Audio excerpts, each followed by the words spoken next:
Welcome, everybody, to the Journeymen Lounge podcast.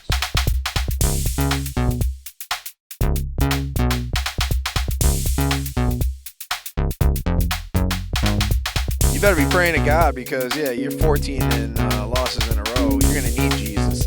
Am I wrong? I thought you were pretty wrong, yeah. Welcome back, Journeymen Lounge podcast listeners. You're here with Roberto on the right, or I guess stage left. Ciao, And, Roberto. to my left here is... My name is Bobby Boucher. No, we got Bobby Boucher. I'm Ryan, of course. And our And fearless I'm leader, editor who does all the tech work and basically runs the show. Hey, I'm Woj. What's up? Yeah. How you doing? So what episode are we on again now? I think we're rolling 91. 91. Wow. Turning it up. Can't believe we hung out this much. You guys suck. I'm kidding. 91. I'm kidding. I love Yeah, you 100th guys. is coming up. Yeah. Some good stuff for that. My mom's excited about the show. She's like, go have fun. And I told her we're doing Breakfast Club. And she's like, oh, that's where my Uncle Steve went to that school. It was Maine North. So we could go into that when we get into it. But I'm just saying, it was just fun. My mom's like, oh, have fun on your show. Like, she's such a mom, and I love my mom. So hi, Dude, Mom. Lori's the best. Yeah. We all know this. Shout out, Hi, Lori. Lori. All right. So I think logically we got to start off with we've been covering the NBA since the beginning. We're all Bulls fans. We went to a game. That was fun. I enjoyed that. That was great. Game 7 of the NBA playoffs finals. Yeah, I'd just call it playoffs. Whatever. It was the last game. OKC wins it. Big part of that, obviously, is Halliburton tearing his Achilles. Welcome to the Ryan fucking Achilles Club. I salute you, brother. Ryan is a That chairman. sucks, man. I wouldn't wish that on anyone. Every time I see it, it's like I can just feel the pain in my leg again. Like, ooh, I can. It's like you could see the popping. They just keep showing it. Well, they now have such zoomed-in cameras that they're showing the specific moment. Like, they can capture the moment that you see the Achilles tearing. And I think the reaction part is even more telling, though. When he mouthed the words, "Oh no," like he knew. Right. Maybe not the severity, like it's absolutely torn, but like he knew, like this is a problem. Like, and that was 4 minutes left in the first quarter. And you just hit 3 threes, I understand. Yeah, he was doing all right going into it. Now, my question is this a career ender? Shouldn't be. No. Was that a question? That was a question, just because I think how do you recover in basketball, especially having torn Achilles? He's 25. He's young. Yeah, for one thing, he's a professional athlete. They have the best medical staff and doctors that take care of him. He's going to have actual surgery and have it repaired by the best doctors. Right. It's Okay, like, fair. so, if anything, he should be able to. I mean, is he more susceptible? Yeah, of course. I think, Bobby, you can argue that the injury may change him in a way. His career path, I like suppose, yeah. in the way that he plays. Obviously, a la Derrick Rose. I think you saw like he did not have the explosiveness, and I know it was a knee injury, but I'm just saying it's like, I think it's just like when you're coming back from injury, no matter how young you are or like in your prime, it might take you a while if you ever get back to the level in which he was an all-star play. Playing there. But again, career ending, I don't think so. Now, if LeBron got a career like a ACL and Achilles, you absolutely have to ask that question. Like, he might not come back. I mean, you're pushing 40. I mean, I think honestly, my one diversion into LeBron is that hang it up. Go out on top, like go out on a winning season and be like, hey, man, I fucking set some goddamn records. I played I would argue he played the longest and the most relevant of any NBA player of history, and he can hang his hat on that. But it gets sad when the guy doesn't go out on top. He plays another couple seasons, and then he gets to the point where it's like, man, people are telling you you're not doing great. You're shooting 28% from the field. You're getting blocked by younger guys. I just don't want to see LeBron. You don't want to see him exit on that. I get that. At that era where you're just like sad. You're like, oh, man. Like that old dude who's just trying to stay in the game. I get it. I think he could probably play a couple of years if you want. I think he physically could, but again, we're talking about for what one benefit. Yeah. One more serious. Well, the benefit. Like the joy of playing NBA. He doesn't need the money anymore. No. Hey, so what, man? I'll take 70 more if you're, mil. I'm talking about, if you're a billionaire, would you give a shit about 70 mil? I don't think he absolutely. loves playing basketball. I'm just saying, you're gonna pay me to play a sport longer and be in the zeitgeist. It's pretty simple, man. Nothing can ever give you the feeling that it does being a professional athlete. You know, a lot of people struggle with that when they retire. Like he's only got all the eyes. LeBron could be one of the most popular players in so many different countries. I guess I have a thought for you. And not only that, just also really quick, he's the competition. You can't recreate that, like playing against the best in the world in and night out, and being the best among them is like, again, it's unmatched. When a lot of athletes retire, they get depressed and shit and they don't know how to fill that. Yeah, I get it. Okay, so my thought was, and this is just my own personal take on something. If I know I can't give you 100% and I'm not playing at a competitive level that merits me being on a team, I would resign from the team. If I know I can't be a valuable asset and I'm, let's just say I'm aging or I get hurt and I try to come back and I know I don't have that value anymore, I can't contribute in a positive way, I would cut myself. I'd be like, this is not benefiting the team. And not a lot of people share that same sentiment. I also would idea. just say that he can still play. He's still one of the best players in the league. Like I said, relevant. Yeah. He's not like Vince Carter, for example, played forever and he became a bench player and a veteran. See, that's whatever. That's what. That's where I'm like, LeBron's nowhere close to that. No, I know that, but at some point, that's where I wish more professionals would be like, have that mindset. Like, I definitely agree. So, because you're taking a job away from someone that is hungry for it. Well, again, if you're not playing at a professional level, you shouldn't play with the professionals. But let's circle back to the NBA playoffs. I'll just kind of mention, like, I'm very glad to see the Thunder are in such a great spot. Like, going after they won, which I think they won by like 13 or something like that. They have every single roster spot still under contract. Now, those guys might not be there next year. They might trade them, cut them, whatever. But they're in good shape. But having everybody under the same contract, like, again, being relatively young, I definitely enjoy that the Thunder have won to give, like, a new breath of life into, like, hey, somebody else can win. It's not just fucking... the Bucks had a couple-year run. Well, I think they won one, but, they were always in the playoffs. They're kind of down now. Houston seems to be getting a good bump, like younger players. Right. Kevin Durant just got traded there. So it's nice to see a changing of the guard in the NBA for sure. I was going to say the sun's setting on a few of the players we've grown to love. Definitely.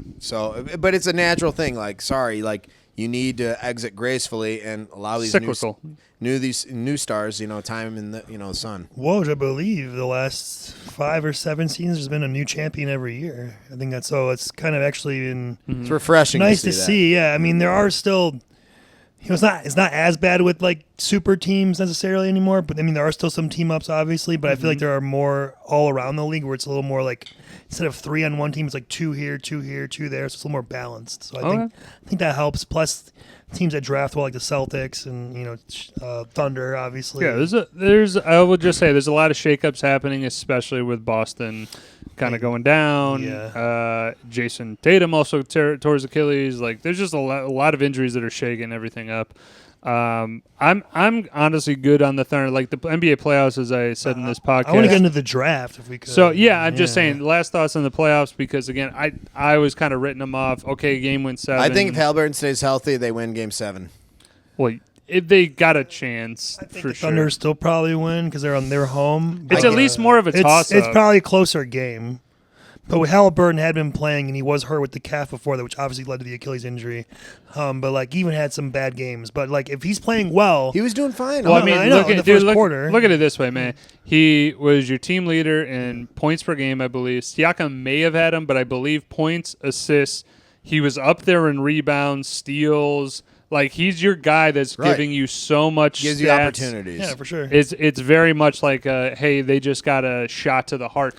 Mind you, without them doing fucking anything. Freak accident. Right. That's kind of what mars the playoffs for me. Yeah. Is that when these injuries happen and they just showed, like, OKC's path to the playoffs, Ja Morant went down, Aaron Gordon went down. Like, a lot of teams had a guy, I think, what's his name? Damian Lillard. Yep. Oh, that was on the East. But, like, it just kind of mars the playoffs. It took the joy out. Let's talk about the draft, though. Let's talk about the draft. Because that just happened last night. Obviously, Cooper Flag. Cooper Flag. We all knew he was going 1. Who picked him up? I did not watch the draft. Mavericks were number 1. Dallas, really? Okay. Number 2, Dylan Harper of the Spurs. I mean, we don't gotta go. No, I'm just saying. The always thing was the highlights, if you will. That Ace Bailey guy fell to 5 to the Jazz. He did not want to go there. And then let's just go to the Bulls. So I don't know what the hell they're doing. So they picked some French guy. Bulls with the 12th pick selected Noah Essengui. Yeah. 6'10", 200 from France. He's only 200 pounds and being that tall. He's so fucking crazy? skinny. So, dude, eat a burger. I will fund it. Let's go. From what I heard from like Casey Johnson and some people, that he's basically like a high ceiling prospect. Like they're hoping for the best, but he's raw. It's gonna take a couple years. If he pans out, it could be like a Pascal Siakam or something at his very best. But like, who knows if that's gonna happen? I tried to watch some of his highlights. I don't know. I'm not really seeing it right now. It's just a lot of dunks and just like loose balls. Like dunks kind of looks like, I don't know, Patrick Williams, or of a scrap unfortunately, which we player or already something like have that. and we don't need. I don't know, but like maybe they can get lucky and get like a Giannis type of thing, where it's some guy from Europe and you don't think he's going to be anything, turns into something. I don't know. I wanted the guy after him, that Derek Queen guy from Maryland. I thought we were going to get, and they passed on him, so I'm kind of upset about that. I mean, we'll see. Time will tell. But Woj, what do you think, man? Yeah, I think that this is definitely like Patrick Williams might get traded. I know they just signed him for a contract, but I think some team will pick him up, and they probably got to eat some of that contract. Vooch's contract is up. He's traded or gone. He's so happy about that. If they extend Vooch, I just simply don't know. Will you stop being a Bulls fan if they do? It's that? going to make it very difficult because it's just signaling, hey, we're going to pay for an aging center that just isn't good at doing the center things like rebounding. Like that's kind of where I'm hoping that this guy at 6'10", you got a lot of athleticism. I'm thinking hopefully he can get more of a rebounding. Like that means that you don't have to go with a rebounding center then. You can go with more of a finesse guy. I mean, I'm throwing it out there. I know he just got traded, but like a Kristaps Porzingis. He's not really a threat in the paint, like defensively or offensively for that matter. He's just kind of tall and lanky. He's like 7'3", though, yeah. But I'm saying like you get a guy that is like, again, maybe more of an offensive guy than a defensive guy. If you have the power forward helping out on rebounds and boxing out and shit, you kind of sacrifice. That was my biggest negative about Vooch is that the talent on offense is not good enough to surpass his lack of defense, his lack of aggressiveness. So slow, too. Slow as shit, man. I could beat him up the court. But for a center, you don't need to be the quickest, but you do need to be light on your feet, which he technically was. So I'm saying that his abilities could have worked, but he just needed to click that, high gear into rebounding on the defensive end. Like his defense was so suspect that it's like, this is why the team's a lot. Like there was multiple games where the Bulls gave up like 6 baskets in a row in the paint. And it's just like you don't have a presence down low. That's who I'm looking for the Bulls to make a trade with because they have to. Vucevic, again, expiring contract. I'm assuming he's gone, and then they bring somebody else in. Maybe not promoting from within whoever they fucking have still. Maybe also Jalen Smith. Trade Kobe White, for something because he's at the highest he'll ever be right now. So get him at a ceiling. I would not like depending on what it is. I would not like to see it for the simple fact that when he can score and he's on one, like it's like being on a heater on the craps table. Like he's fucking in fuego. I like him. I'm not saying I wouldn't trade him. I understand what you're saying. I just simply said I would not like for him to get traded. I just would hate to see the Bulls sign him to some big deal and he only was like a 1 year or 2 year thing, or we have a lot of guards on this team, so it's kind of a position where we have an abundance of people at. So it's like, again, if we can, that's fair. Okay, if we can acquire like a big man for him, and again, it has to be someone worth it, not just some maybe guy. Like we need like an established or an up and coming someone. But if we can't get that, then I would agree. Like let's hold on to him. Let's just see what we can do and go from there. Like you said. As far as what's this guy, this Noah, whatever. I'm sorry, I don't know his last name. French guy, the rookie. He definitely Noah in Essengui. Yeah. He doesn't put on a ton. That's not a French. He has to put on a ton of weight and muscle and develop some shooting skills, some like some jump shots, whether 3-pointer or whatever. Because every highlight I saw, like I said, it was like a dunk. Well, and he doesn't. Or a Okay, I'm loose just saying he ball. should. Like, I would make him proficient within 12 or like 10 to 12 feet. He doesn't have to be a 3-point shooter. No, not. I'm saying, but it would help in this NBA. You have to be. I know. You Everyone stretch the just floor. I know. I get like, it. and if you can't, because then, well, a lot of times when you can't, you don't get to play as often because they need that. So I'm not saying like just like a little bit. Let me like a 18-footer even. I'd imagine he just adding 20 pounds of muscle to his Yeah. frame would be, I think, a big ups for him. Also, I just question the competition in the German league he played in, like the Bundesliga, I believe it was. I don't know. I've never I heard don't know of a how good they German. are. Again, I watched some highlights and I'm like, I don't know how good these guys are. They don't seem that great. I know it's not like I don't think it's like one of the top European leagues. So I don't know how that compares to like playing in NCAA or whatever. So I'd be curious to see how his game will transform from that. To I'd be the, pissed the if I was NBA. flagged, to be honest, going to Dallas. We all knew it was going to happen. Like painting was on the wall, but it's like Dallas does this. Isn't that kind of their MO? Their team is like fucking garbage, and then they try to bring back It's not necessarily. It's because they traded Luka and the NBA gave him a thing. No, I know. They didn't really say. I mean, like, but they did behind the curtain. No, I know they did, but yeah. but it seems like that's the up and down of the Dallas Mavericks. Okay, that's just my one take. But I'm good on the draft. That's all I Yeah. wanted to say about it. If you have anything else on Cooper Flag, I'm excited for him. He's gonna be a talent. Just talk amongst yourself.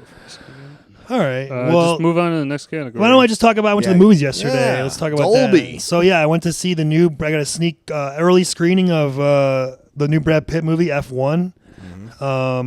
It was fucking awesome. It was really good. You said 2.5 hours too. 2.5 hours flew by. I highly recommend if you're going to see this in the Dolby Theater or IMAX. Biggest screen, best sound you can get. That's why they did the Dolby. You can feel the car engine in your seat, the rumbling. You feel like you're in the car. The way it's filmed, That'd blow my mind. It's from the guy who was the director of Top Gun Maverick. So if you love that movie, he does. Dude, he does his thing again. Dolby was like holy. Like That's I'm what doing the barrel It's like the rolls same with it. thing, dude. It's Oh, You got okay. the camera in the car. You're like with the driver. You feel like you're in there. Brad Pitt. I can see you even in your chair, like I was like, oh my god! Like the moment it started, they had Brad Pitt and like a Led Zeppelin song, and him like doing a race, and I'm like, this movie's gonna be awesome. That's a great opener. Like, yeah, sold. Okay, I'm gonna go check it out. He's like just a quick synopsis, if you will. He's like an aging racer who has basically won in every format except for Formula One. He's about to retire from whatever he's doing before that, Right. and his old friend, played by Javier Bardem, owns a F1 racing company, and they're kind of in the toilet. They're going to lose it unless they get another driver to pair with their young, talented rookie driver. And I don't know the guy's name. He's the lead actor in the show Snowfall. He's supposed to be very good. He's good in this too. So he recruits him, and then he joins the team, and they kind of like butt heads, if you will. It's kind of like Top Gun and Days of Thunder, you know, kind of like 4v Ferrari type of. If you kind of combine all those, Love it. just Love every aspect. 9 of that out of 10 for combination. me. Highly recommend it. Just go check it out.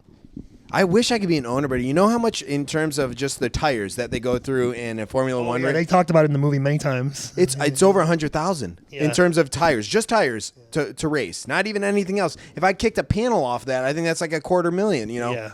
So it was definitely. Oh my God! good. There's no way I could even be a part owner. I could own maybe a fleck of, Definitely check it a out. screw in it, maybe. Yeah. So we want to move on to the album, Woj, or you got something else? We got a little bit of a hiccup here. What's pray going tell, on? pray tell. I might have deleted all the notes in my phone with trying to get the table reads. For the album? All of my notes. Oh shit! That's a lot of notes. Hold on, you have iCloud, don't you? It backed. You could go. I had everything on my phone, and I tried to do the iCloud. So don't do that, PSA. Sync up your notes. Because I think they are gone forever. Was there very important notes like outside of the pod on there? I'm assuming. This was my entire life. Oh shit! Well, then you could recover it from a previous day. You can, if it's ever been saved to the iCloud, you can recover it. Like you know how you sync it every once in a while. They might be Like and I previous will sync, I would check that out. Look like, into that. This is really disheartening. I know, but if you've ever no, it's just great content. This is what people want to fucking see. I know, but no, for what it's worth, I know that a previous sync, if it was like a week ago, you could go back to that week, and kind of restart it. So we'll get it from there. So do you want to take a break, Woj, or something? Do we need a minute? Yeah. We could pause. Have we talked about everything we were going to talk? Oh, yeah. I want to talk about golf real quick. Oh, yeah. You golfed on Sunday during the fucking inferno. How'd that go? How'd that go? I mean, it was like 97. 3. No, at its worst, it was like 93, 94. I went with Ken and Marty. Shout out. Great time, man. Marty. Great guys to golf with. I don't think I've golfed with him. No, you haven't. Ken's a good time. Yeah, I mean, dude, great time. It was warm out for sure. You had to lotion up multiple times. I'd imagine, yeah. But I had such a good time that even like as the golf wasn't great, I think I shot like a 95, 96. Any chirps? No, nothing like that. A couple pars, but I got some for golf. The timing, like the timeout was such a great time that like it was dope. And then like Sunday, I mean, this was also the really nice part of the weekend for me specifically is that Friday, basically, I had a half day. So when I got home, I took a nap and I woke up and it felt like Saturday. But it was still Friday. And then Saturday, I was like, oh, shit, Sunday. And then I had like another day of the weekend, just completely coincidentally. But I was like, this is fucking great, man. Golf, hung out Saturday, did some shit. All right, so I'm going to nerd out a little bit because I want to add on to what you did. So my fiance Amber had her bachelorette party. She was up in Lake Delton, which is near Lake Geneva, or Lake Delavan. Sorry, not Delton. Delavan, near Lake Geneva. And I had the house to myself for that whole weekend. And I love her very much, but if I have any audio on that's loud, I'm part deaf. I really am. So I watched the Hobbit trilogy, fucking full blast loud, while she was gone. And I told her, hey, next time you're away for like 2 days, I'm doing the other Lord of the Rings, trilogy, and then Star Wars. I was going to say Star Wars. Star Wars. I was like, she's like, you didn't miss me. I'm like, well, no, I could blast the shit out of this, and no one's going to be like, turn it down. Like, I love to kind of have that, like, sure, dude. You got to be feel immersed in the movie. Dude, certain movies you have to be full volume up. It's the experience. Right, exactly. So I was happy that I didn't have to like monitor my situation. I just kind of let it flow. But then I went golfing with my brother-in-law, Sean, tall guy. Not Brian, tall guy.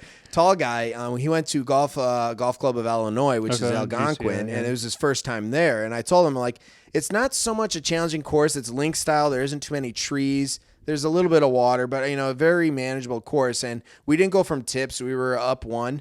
But Sean, shout out to him, shot a 40 on the back nine. And, I'm not saying, he's, we're better than him, Woj, but, not by much. He was pissing on drives, 320, 330, just... he outshot a par 5 on his second shot, and it was like a 6 iron in, and it went sailing. I'm like, oh my god! It was just fun to watch this, and he was this close to a 39 on the last hole. If he would have chirped, he would have got a 39, and he had a possibility to chirp. He put one over, and he was about 8 feet away, and it just skirted by, and I was like, you got a 40, and it was like a solid 40. He had a chirp on a par 3, which was so fun. It was kind of like Happy Gilmore. He putted. It was on a steep grade. He went past the hole and back in. Oh shit! So he shot it, and it was I was like, give it a second. Wait. He went past a few inches. That go in. I didn't see it. And dropped it. And I was like, dude, I hope he pulled. He didn't pull that out. I was hoping he would though. I was going nuts for him. I was like, get the fuck out of here. I wasn't paying attention to that going in. Pull your mic up. Someone's mic is fucking up. Hey now, brown now. Hello. All right, you're good now. So I got a chirp earlier, but dude, Sean on fire, and love you, Sean, dude. You were pissing on it. I was so excited kind of watching this. It was and I'm doing well. I shot a 43 on the back or 44 or something like that. And I'm like, I'm doing good. And he's still whooping my ass. I'm like, this is unheard of. And Sean, he's newer to golf. So I guess that's why I should be better. But his skills are showing. And we're with this guy, Dan, Chris's friend. Mm-hmm. He's only a year in. He's chipping around the green like you. I'm already pissed at him. I'm like, fuck you. Fuck you and everything you stand for. Because he had a downhill lie, 8 feet off the green, and you only got 12 feet of green left, and it's downhill. Mm-hmm. And a foot away. I'm like, are you fucking kidding me? Because if I'm doing it downhill, I'm probably sailing the green. There's no way. But he had that touch just I mean, I think again, like it's the guys who it's really incredible. get into golf are normally going to become faster, much better. I mean, for Sean though, like again, I've seen, because I've played with him, I've seen like where I'm like, yeah, dude, you can absolutely fucking rocket one. He can. And like I think the last time Sean was on the trip was probably like 3-4 years ago, maybe at this point. So like, I know he's not a super avid golfer, but for sure, man, like fucking able to absolutely piss on the ball. It doesn't surprise me that he was able to kind of put together more shots for. But it was also a very windy morning. Granted, it got hot out, but like a windy morning, and that par 5, which was 610. We actually did all right on that one. It was fun to see this because everything for his game was clicking. Like putting was there, his chipping was there. I was like, dude, fucking this is all. Like I'm witnessing it, and he shot what, like a plus, because it was 35 or 36 on the back. He only shot a +4, which it's a good day. Good dude, back nine. I know, fucking A. Nice. Good job, Sean. Sean, love it. Right. So we're going to take a quick break. We're doing the album after this? We're going to see what happens with my phone. Okay. And we'll go from put there. a pause here. All Pause. right. I'm going to drink. Right back. All right. See ya.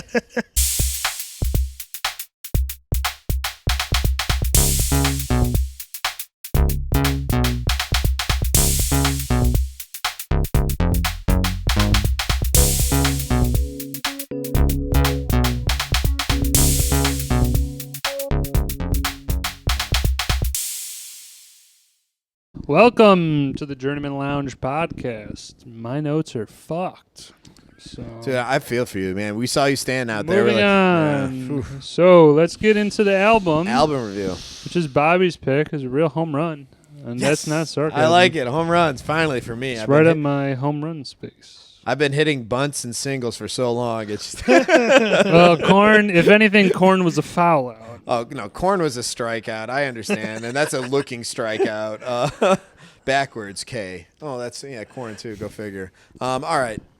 This album is Guns N' Roses band, and the album is Appetite for Destruction. This came out July 21st, 1987, so we weren't even born then. So, No. But still, I think this is classic rock. I think this is a cultural album, honestly. I would assign it to, like, the cultural significance of early 90s, late 80s. Like, this is going to be stamped into that, era. Anywho, there are, I think, 12 or 13 tracks? 12. All right, and I'm going to go through them real quick, just the tracks, and then we're going to go through them together. But Welcome to the Jungle, It's So Easy, Night Train, Out to Get Me, Mr. Brownstone, Paradise City, My Michelle, Think About You, Sweet Child of Mine, You're Crazy, Anything Goes, and to finish, Rocket Queen. This is Appetite for Destruction. This sold 30 million copies, 18 million in the U.S., 12 million worldwide. So whatever that makes them, triple, platinum, just incredible. I think. And it's their debut album, right? Also, Guns N' Roses. I'm pretty sure. I want to say yes to that. I want to say what yes a way to come onto the scene, Yeah. We were just telling them we have Slash on guitar. You have Axl Rose vocal, piano. I wrote the other band members down, but for the life of me, I don't have my notes in front of me. I was writing them on my computer. And, you got Izzy Stradlin as rhythm guitarist, Duff McKagan bassist, and Steven Adler drummer. So there you go. And you have the album art on this, I think is pretty cool. And there's actually some significance behind Guns N' Roses, the name of the band. So it's showing destruction and beauty in the same sense, like natural, and kind of like yin and yang type of feel. But this is classic rock if you've ever heard classic rock. I guess, what are your thoughts before we go into the actual track list? When were you introduced to Guns N' Roses or maybe this album? And, what's your thoughts in general of the genre or the band? Okay, well, you want to go or would you go? I mean, I'm a very big 80s rock. I mean, just rock in general. But the thing that really sells me is that Slash is, I think, easily one of the best guitarists. Incredible. Of all time. And it helps because I did write down before I deleted all my notes that the guitar saves some of those songs that I would otherwise think of, like, this is a skip. Absolutely. Right. And then when you get this guitar to kind of pop in, agreed. It definitely saves the song. But overall, like, I mean, this is definitely something that I feel like I probably discovered on my own. Like, I don't I figured remember. your brother might have had it. No, I don't remember a time when anybody in my family would be listening to Guns N' Roses consistently, let's say, and like this would definitely be something probably like college where you can just be like, I'm gonna throw on some fucking 80s rock or whatever.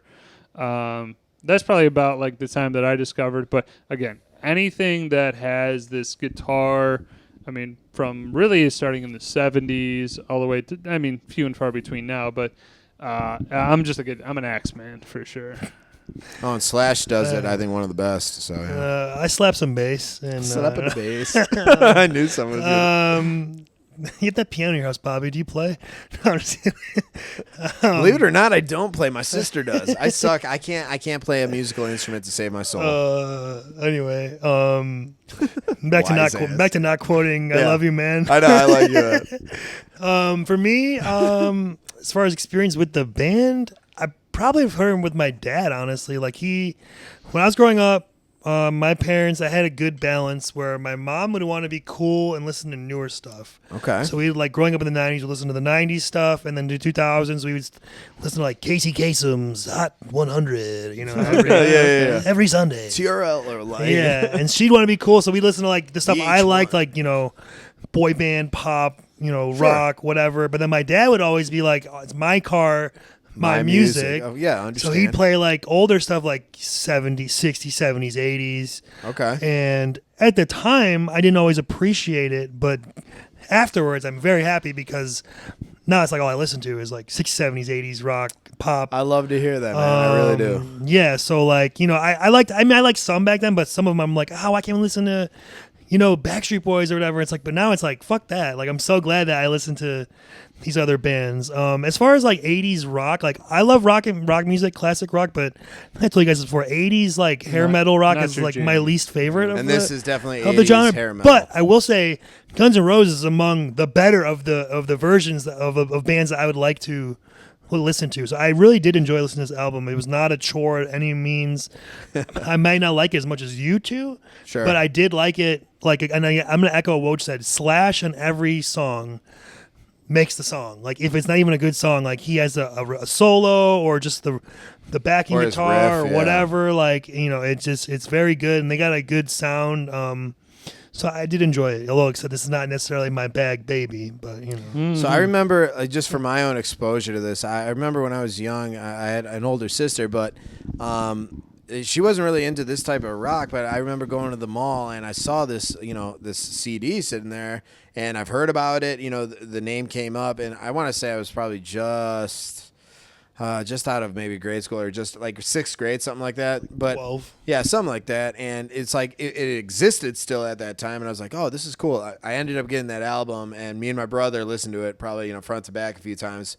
And this just kind of introduced me to like, especially the guitar, the rock, just, being, an Axe man. I was like, dude, unfucking real. Because like you said, there's a lot of saving grace in the musical talents of this group. Now, Axl Rose is a great vocalist, but some of these songs, and when we get through them, I'll understand if you guys have different thoughts and opinions. So let's open it up to that, because this is, I think, an iconic album. If you haven't seen it, it has fun album cover, too. A good album art, too.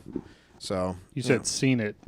You gotta hear them. Well, he means the cover. The album art cover. The art. Oh. You'll have that cross, with all the skull heads in it, and then, the Guns N' Roses. So first one, Welcome to the Jungle, 5 out of 5 banger. And for Woj, I almost want to comment to this. What a way to open up a fucking album. I mean, this is why a fucking album is great. I mean, you come out of the gates just hitting the fucking double home run. It's not even a thing. But, I mean, yeah, certified banger. You said it. Yeah, I agree. Definitely 5. I agree. Definitely a 5-star for me. Arguably their best and most famous song. And you know what I wrote on this, too, as I was putting together? I was like, so I did the whole Woj thing. Like, what a way to kind of set the tone early on. First track, just fucking coming out. But I was like, pontoon boat, sandbar, bikinis, America, beer. Like, this song will get a party fucking going. If you are in that situation, 90 degrees out, you put this music on, women are going to start coming by and dancing, guaranteed. Yeah, this is definitely a summer.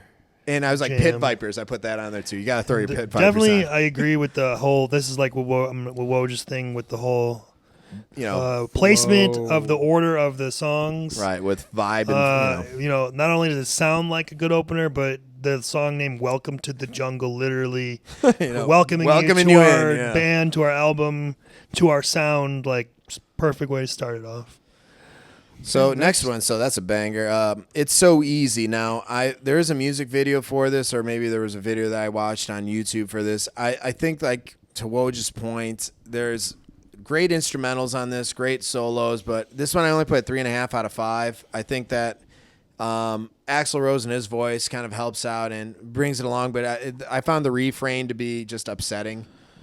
Yeah, Thoughts? I only gave it a 3. Okay. It's a little repetitive, Yep. and the chorus could be better. Exactly. The instruments sound fantastic. I put Slash makes the song. And then Recovery. Yeah. I don't know if I'm wrong or not, but it sounded to me like Axl was not the lead vocals on this, or he used a different type of voice like than his normal. He didn't go up his octaves. Yeah, he usually has like low. the higher pitch. Yeah. Okay, so it sounded different. It's almost like a different band. It was a slower vibe. So it went from Welcome to the Jungle, which is fucking, nitrous, and then you go to this one, which is like second gear. I think they're better when he's in his higher octave. It's more of his speed or whatever, the band speed, I think. Woj, thoughts?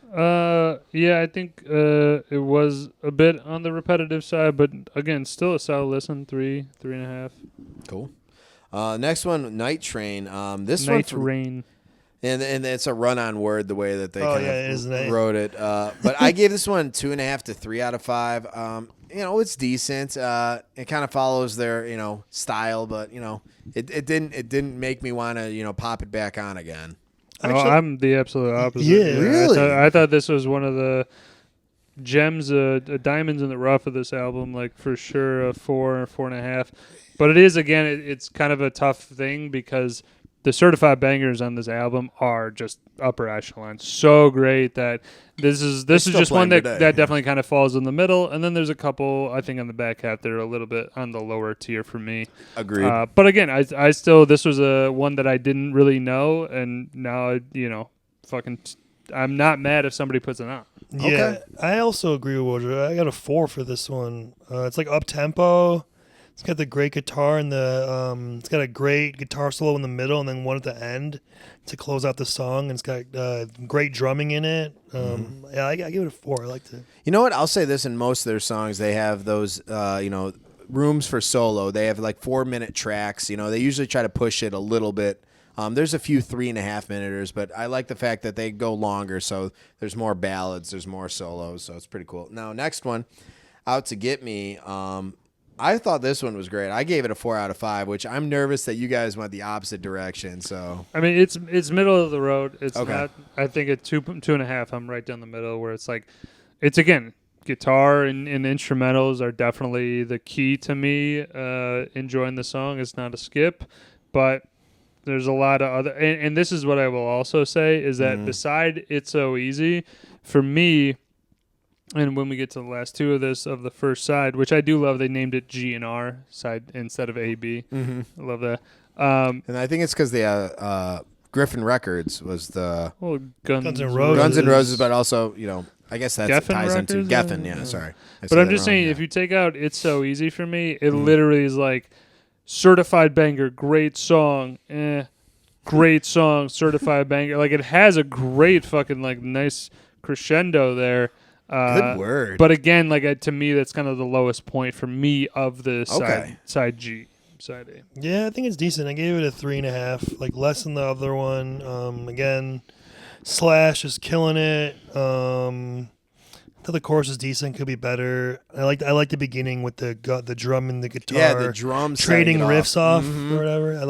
I think that's what introduced me and like really grabbed my attention. So that's why I like this one quite a bit. But this next one, Mr. Brownstone. Now there's a story behind this. This is the drummer or the bassist and Slash. This song is about their addiction with heroin and kind of getting past that. But Mr. Brownstone is. Basically a street name for, heroin with some, that's not cut right or it has some discoloration because it's not well. But Brownstone, for me, Mr. Brownstone, 4.5 out of 5. Fucking incredible track for me. I'm definitely going for again one of the ones that I did not normally know in the rotation, and then when I listened to it, I'm like, Okay, man. I fuck with this for sure. I'll fuck. I thought it was meh. I give it a 3. Woo! I don't know. It's fine. Ooh. I think Slash saves it at the end. I think he makes it. I'm not gonna have a Ryan freak out like the Eminem show and like Woj's, rankings, but I'll keep it in. That's fine. I didn't. It was fine. I didn't hate it, but I didn't love it. It was okay. All right. So the next one I think is self-explanatory. Paradise City. Fucking 6 minutes of fucking America, and it's amazing. Yeah, Banger. that's a 5. 5 out of 5. Again, one of their, if not their most famous. I think it's among the most famous songs. It's in the conversation. Yeah. It's up there. It's hard to put 1, 2, and 3 on these 3 in the. Yeah. This I mean, album. I think they did a good job of spacing it out, though. Yes. Right. Yes. So I would say Paradise City certified banger through and through. Probably could have shaved like a minute and a half off of it and still had the same the same delivery, feel the same of punch. it because I'm just kind of It's a little generalizing. repetitive, I'm sure. I'm just generalizing to the point that like I think when you get into the 5 to 6 minute range, after 5 minutes, things kind of get not repetitive per se, but like okay, you're going a little too long. Like when you get into the straight up ballads, like the November Rain, Stairway to Heaven or the Freebird and shit like that, when you're getting up into like 8-9 minute registers, like they're doing it for an effect. Like Right. it's so drawn out that you're like, okay, I need a reprieve as the song goes on so that you can kind of chill, and then they get back into the fucking shit and like it's upbeat. This was definitely more like it's not super upbeat all the time, but it's just kind of constant, if that makes it sense. Like I can understand what you're talking about. Yes. for like 6 minutes and 46 seconds, they are very constant. It's great. I'm just thinking shave a minute and a half of it, you're still certified banger. Still certified banger. Okay. You get Ryan on you good this? on that? For Paradise City? Yeah. Yeah, it's fucking awesome. Right. Ryan says it's fucking awesome. I almost picture myself if I like was cool enough and I like grew up during the time like in an 80s Corvette blasting this shit going down to fucking Miami. Like this is in my mind. That's where I'm at with long hair, Sure. with those white suit. You know what I'm talking about? That linen suit. You mean Don Johnson? Yes, I would love the Don Johnson look for sure. New nickname, Don Johnson. Fine, I'm good with it. Don The guy's a Johnson stud. Jr. because you're not Cool. Don Johnson. Next one is My Michelle. I only gave this one 3.5 out of 5. Okay. I know that there's a story behind this. This is kind of his take on sex, drugs, rock and roll, and living in Hollywood, trying to date someone. So I can understand the message behind that, but it's okay. It's a little bit above average for me. I liked it a decent amount. I gave it a 3.5 to 4, so like Okay. a 3.75. Something I like that. I love the opening lead in with the guitar and the drums. Very catchy guitars. Honestly, like most of these songs to me, like they have great like instrumentals like in the background or Sure. whatever, but like they don't always hit with the chorus, which doesn't make it a hit, but it's still very listenable. Listenable, yeah. Like the ones that are hits are because I think the chorus is so good and the guitar and the drums, they all go It all comes together. whereas the other ones is more like the instruments are always there, but not always the catchy chorus isn't always there. I don't always know what Axel's saying, maybe, or Okay. But like, there's always like the bones are there. It just doesn't always come together to me a lot in this album. Okay. But it was good. I liked it. I think I was at a 3. If I remember, did they change tempos in this a couple times? A little bit, yeah. Only like once or twice though. They did. I think this was that one where it's like it's not again unlistenable like Ryan said. It's just when you change tempos, it's a nice change of pace, but again just misses the mark just kind of a little bit. Next one. Yeah, next one is for me almost. I'd almost put this as a skip. Think About You. I put it 2 out of 5, but in my view, skip it. This one doesn't quite meet the. I agree. Standards. I think without a doubt it's the worst song on the album, but again I can't skip it. It's still good enough. Yeah, I mean, I could skip it. I guess I said meh, Ryan's like, oh fuck this song. meh, forgettable, but not bad. 2.5. Like, Yeah, I went even deeper. Like it didn't capture it, and I don't think, like I said, the standard that they set didn't quite meet it. I mean, I don't think I went below a 2.5 on this album, so that's not. That's a good thing, I guess. yeah. And then Sweet Child of Mine right after that, fucking 5. Yeah. fucking 5 out of 5, 6. certified hood classic, amazing. It's one of the. You put this in any movie, it already becomes a good movie. Like if that's your opening intro to Sweet Child of Mine while you're doing like a race it through the city, boom, done. He just made a mill. Hell yeah, I enjoyed it. It's never a bad song when it comes on. I mean, yeah, I'm a guitar guy. This is kind of like one of those songs you put definitely at the top. just in the fact of like how difficult it can be and so simple at times. Sure. But overall, I mean, it's just a song that they build it just so correctly that when you're at the top of it and like they're at that point, you're just fucking letting it go. Very much, I kind of equate it to like Bohemian Rhapsody. When they get to the fucking like part where they're like, all right, now we're gonna rock on. I'm ready to rock, you know, like I'm fucking at that point where I'm like, yeah, let's do it. And then he comes in with the you fucking absolutely. And also on top of it, I'm a Rock Band Guitar Hero guy. I mean, I shredded this. You do shred at this one. My Let's rock. Let's rock. I remember when we were at Becca's place way back when. I used to have a rocking chair. You did the whammy bar? Like one of those little gaming rocking chairs. I'd be like, fucking doing it up. I've never been a Rock Band guy. Hey, man. Hey, the door's over there. Yeah, I know, right? We can stop this right now. I mean, we don't need to elaborate on it. No, really quick. No. You got to drink with me. I want to elaborate. Your Honor, I'd like to submit for evidence. No, I'm just kidding.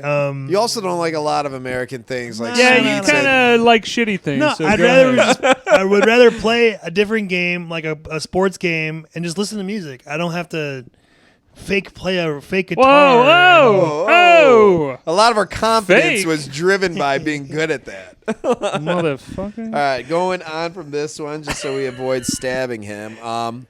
Next one is You're Crazy. I gave that one 3.5 out of 5. I think the instrumentals and just Axl Rose and his vocal range kind of saved this one. But I think it does better than their average song. I think for me the last three all have the same grade, which is a 2.5, and they're fine. I don't really care for them. They're not like anything that stands out. They have good guitar riffs, usually a good solo mixed in there, but I don't care for the chorus. I don't know if this is the one that one of them was hard to understand what Axl was saying. This might have been one of them where I was like, this is the one. What is he saying? Like, I don't know what he's saying. This is one of them, yes. So it didn't really grab me. All right. Yeah, I'm the same way about the next two in that I feel like they're kind of just generic rock songs. Nothing exceptionally stands out aside from, and I've been kind of not throwing this out there, but like Axl Rose's voice is fucking phenomenal. Like he's one of those great, well-known and memorable singers. So like I got to give him props as much as I give Slash props to songs.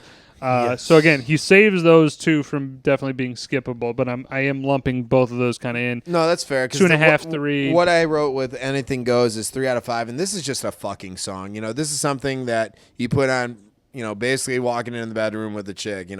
That's the only way I could think about this song.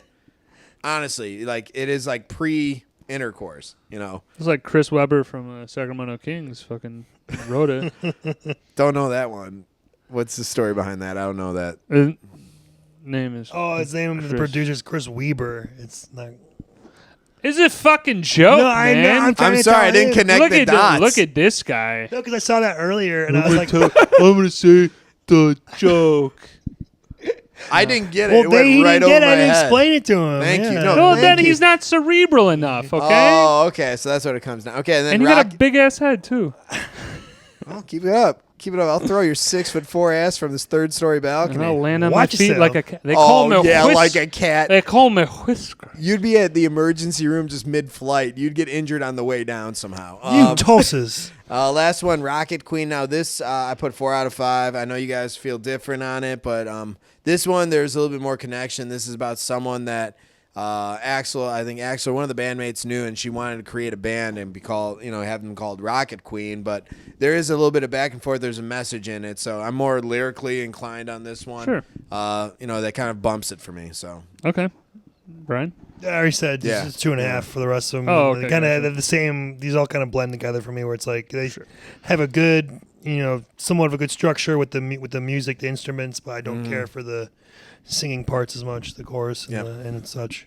Sure. I would say that I think if you place this somewhere else on the album, I would like it probably a little bit more. I know some people in terms of like when they enjoy listening from T to B, top to bottom of an album, T to B. you want to like start high or like get to a high point and then kind of like peter out where you're like, all right, great. I'm like it's ending as as it should. It comes to a closure. To me, I don't like that. I like to be doing some good songs till the end where you go like, fuck, man, I want more. This song didn't tell me that. It was more of like this back and forth, slower tempo. And to me, I'm like, dude, you're a rock group.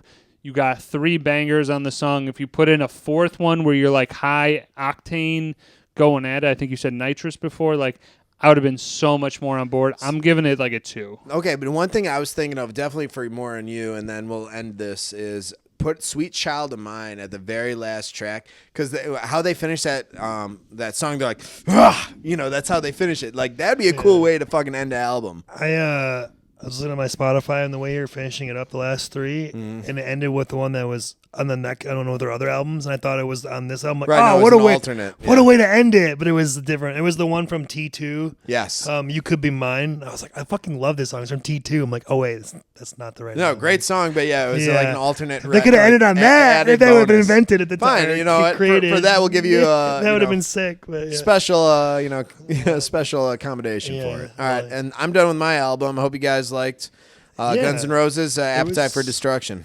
It's like I said, it's not usually my brand of rock I would listen to normally, but I did enjoy it. There you go. And I think Woj is on deck for our next one. Do you have it, Woj? You need time? No, I'm fine. I got it. All right, drum roll. Joy to the world. You're going to need a little bit more of that because I'm trying to type with one finger like a jackass. All right, joy. Let's talk about National Lampoon's Christmas Vacation. What a fantastic movie. I mean, we will do that at some point. That fucking squirrel in the goddamn tree. Oh, my God. That scene itself, and then, hey, Shitter's Full. Shitter's Full. Okay, the name of the band is Atmosphere. Okay, we're going to do the album. To all my friends, Blood Makes the Blade Holy. What the fuck is this? Isn't he a rapper, right? Isn't a rapper? Atmosphere is a group. Oh, okay. I think I've heard this group before. I have not heard this group. So this is Atmosphere, totally new to me. To all my friends, Blood Makes the Blade Holy. Definitely text that in the group chat. Yeah, I'm not going to remember in the that. text. But that's what we got coming on deck. Let's go. You guys sit still. We got a movie coming up. Yeah. Which movie? We got Woj's 1980s to start off the trifecta. Opening up the 80s. Breakfast Club.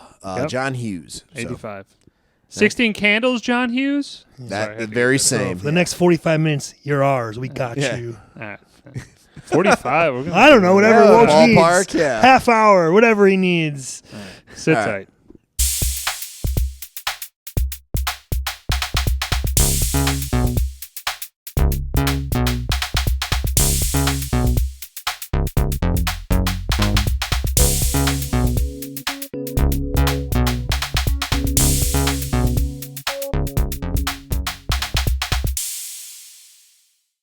Okay, welcome to the Journeymen Lounge podcast. We are back. This is a little bit of an interesting episode. Have 3 segments as opposed to just the 2. If you didn't see the first part, I deleted all my notes, including the notes for this movie. So we're gonna shoot from the hip. Woj, we're here to back you up. We'll support you. Yeah. Thanks. I am just saying, though, is that it could have been a much, much worse movie for me to try and shoot from the hip up. I've seen this movie. You probably know it pretty well, right? Umpteenth amount of times, know a lot of the stuff. Obviously not going to be able to do it to my fullest satisfaction, but I think you'll get it. We're going to try it. Yeah. So with that being said, 1985, John Hughes, Breakfast Club. I'm going to say out of the gate, whether you agree or not, I would say that this is one of the most iconic films. It hits a lot of of all time.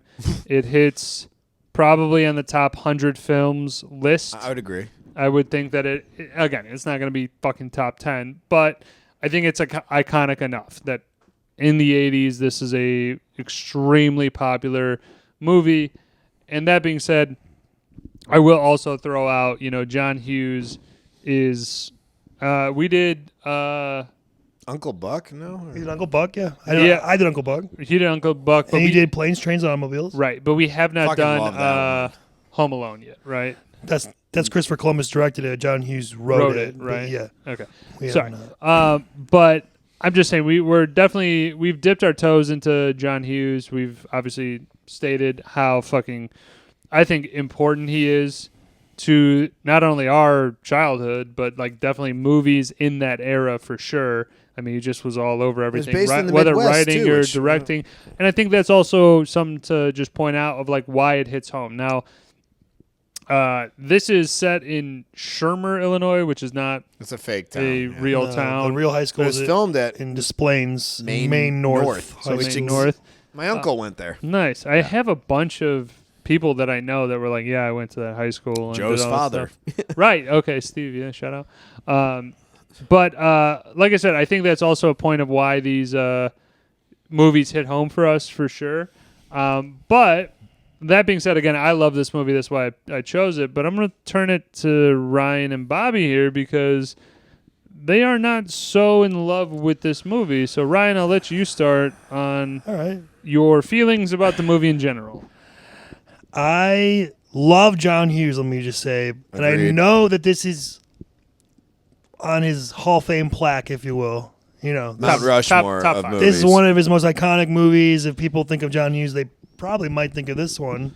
Sure. But that's for fair. me, I don't care for it as much. I didn't grow up with it like other ones, like Uncle Buck, like Ferris Bueller, like whatever, you know. And I also just prefer like Planes, Trains. I'm sorry. Yep. I prefer when it's more leaning into the comedy more. This is a little more 16 Candles. dramatic.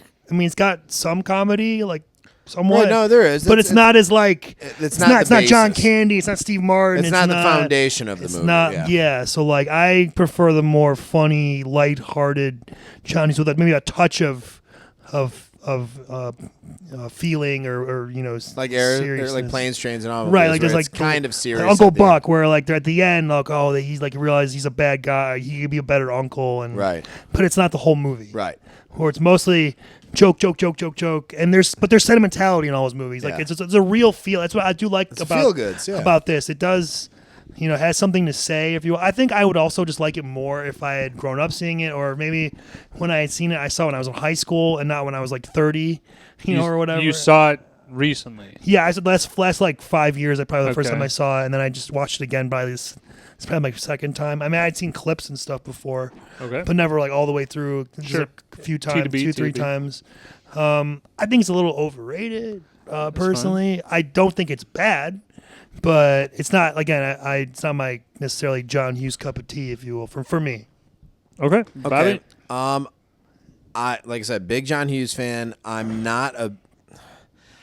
I don't subscribe to this movie, and I think that it can be done a little bit better. That being said, though, I do feel that the message, the characters, the overall feel of this transcends any specific decade, right? We have the athletic person, you have the outcast, you have the Bully, the burner. burner. You know, so like I said, I think that it's transcendental in that sense, where it doesn't quite have a timeline that it 100% sticks to. It's very applicable for kids growing up, even this day and age. You know, granted, the technology is obviously not the same from Breakfast Club to now, but some of the pains, angsts, and issues that they're facing, the kids face today too. So, like I said, I think it's very you could swallow this pill pretty easy.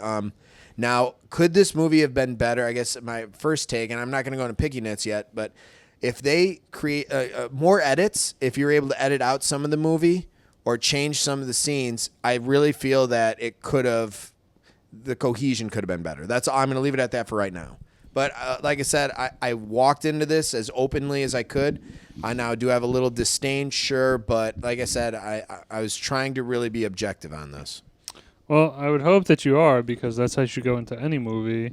Whether you like it or not, you like the subject matter. I mean, we're doing a movie podcast. So I appreciate going into it with I was trying to be open fair. mind, and you should be. You should be reviewing I'm the not taking movie. bias. You should be reviewing the movie as you are enjoying it or not enjoying or taking it in, however the fuck you want to say it.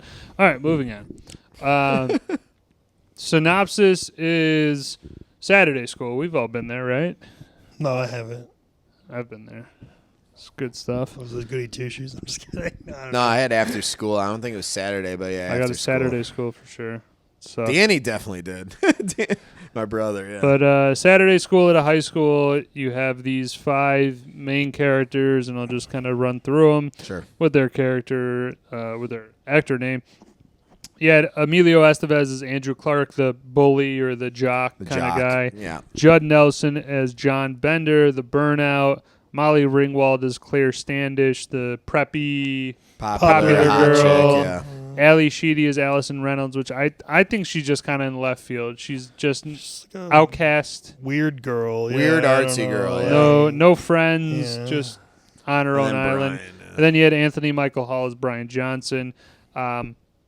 Paul Gleason plays Richard Vernon, the main teacher supervising. Love Gleason. And then I would just mention that John Capellos plays Carl, the janitor. I believe in this one, I wish I could remember it. The father of Claire, not Claire, the father of one of the characters in this, it is John Hughes sitting in the front seat. Anthony Michael Hall. Anthony Michael Hall. Okay. At the end, he picks him up. Yeah, that's it. Yep. So he is the actual father in that. Yeah, but otherwise they have, the father, mother kind of, all mentioned. I would say, Ron Dean was in a couple things. He was Wirtz in The Dark Knight. Fugitive. Fugitive? Yeah, he's a fucking... Oh, Detective Kelly? Okay, yeah. He was that guy. I said so he's there goes that. He is the... Let's just get it out of the way. Yeah. He is that guy. Well, also, I want to mention for that guy... Well, sometimes. Seinfeld, that guy, Carl the janitor, Yeah, is the sniffing accountant. Yes, he is. Who's the Jerry's cocaine accountant. And that's where your T-shirt kind of comes from. What's he sniffing? What's he sniffing? That's the same thing with that. Those are the two I had. Okay. I'm just saying, let's just get that out of the way first. So, again, they're in Saturday school. Basically, they're needing to be there for, I think, 8.5 hours or some crazy shit like that. Like a full all day. And they're supposed to be not talking, not doing anything. Well, not doing anything. You're not, I guess Brian says in the beginning, you're not able to do your homework. You're just supposed to sit there and think about what you did. And then Vernon comes in and says you're going to write an essay. Right. So basically shenanigans ensue, kind of just led by John Bender.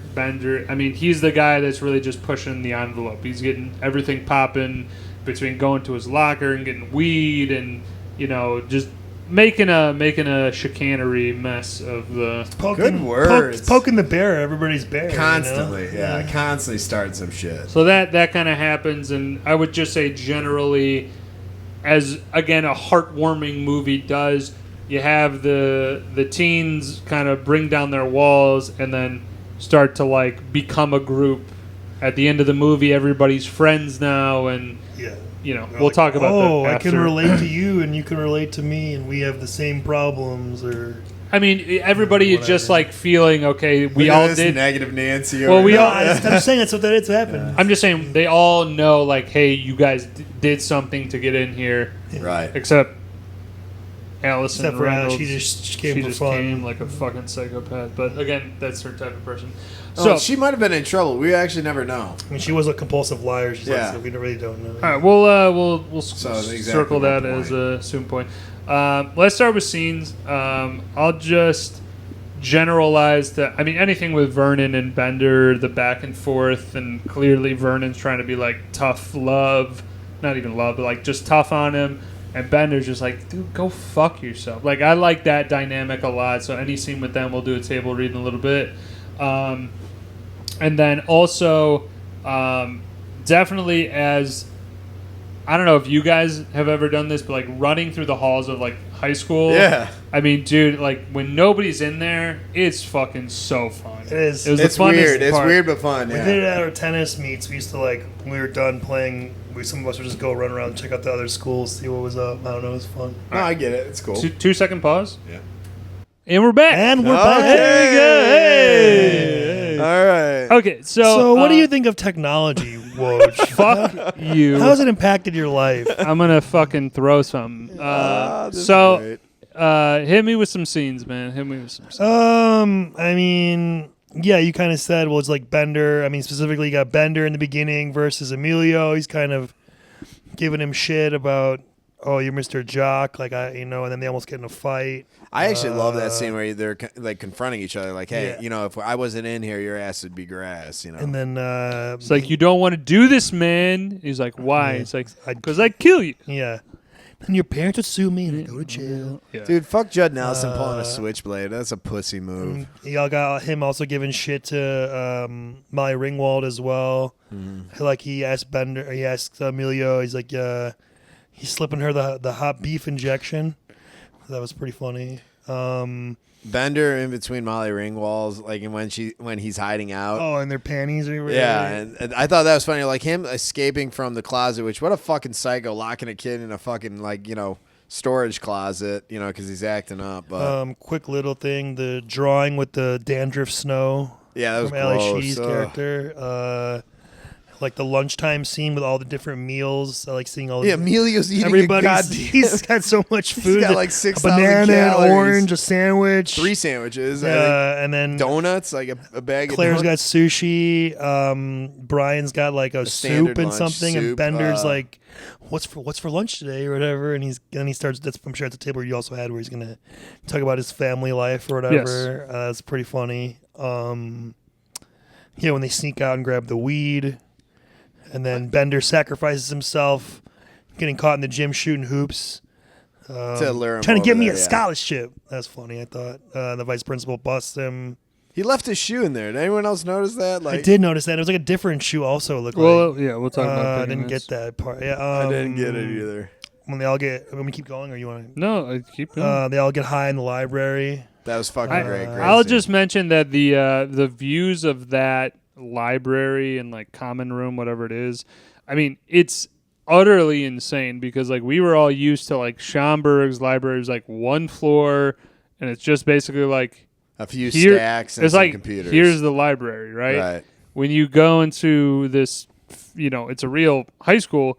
It's got a common room, kind of like a main kind central hub area, and then you have a library expanding kind of out from that and multiple floors. I'm like, it's crazy. It was a real school, though. Glenbrook South has something kind of similar to that. Was this library real? I thought they built the library in the gymnasium. Or am I thinking of something else? I meant simply the scene. I'm not saying necessarily exactly the high school. It was filmed at Main North. So I think parts of it were, but I don't know if that actual. That scene, okay. I'm just saying again the view, the scenes of the interior of it is like. This is an insane high school to me. A giant sculpture in the middle of it. Stone sculpture, Then, of course, finally, you've got the circle talk where they all bond and relate to each other's problems. Like I was saying, Emilio's story about taping Larry Lester's ass cheeks together, his buns. Yeah, buns. Molly Ringwald's a virgin. Anthony Michael Hall talks about bringing the flare gun to school. Yeah, that's all I have for you. Yeah. Larry Sellers? You know what scene I actually somewhat enjoyed because it was at least more of a real conversation was the janitor having a beer with with the vice principal. That was a good scene. So like I said, I enjoyed that scene. That scene stays in. There's other scenes we could edit down or change the dialogue altogether, and this movie becomes a lot better. The whole the ruckus scene when he comes out with the toilet paper thing or the toilet tissue on his ass when he leaves. Hold on, can we? You know what? I'm not yet. It's not yet. So I got notes, but yeah. Sure. I mean, in terms of my last favorite scene, I would just say the intros to the problems of the kids, what landed them in, like, there's a couple that are very dramatic. Definitely Emilio Estevez and Brian. So Anthony Michael Hall, Brian, and Emilio Estevez is Andrew. Those are, again, more dramatic.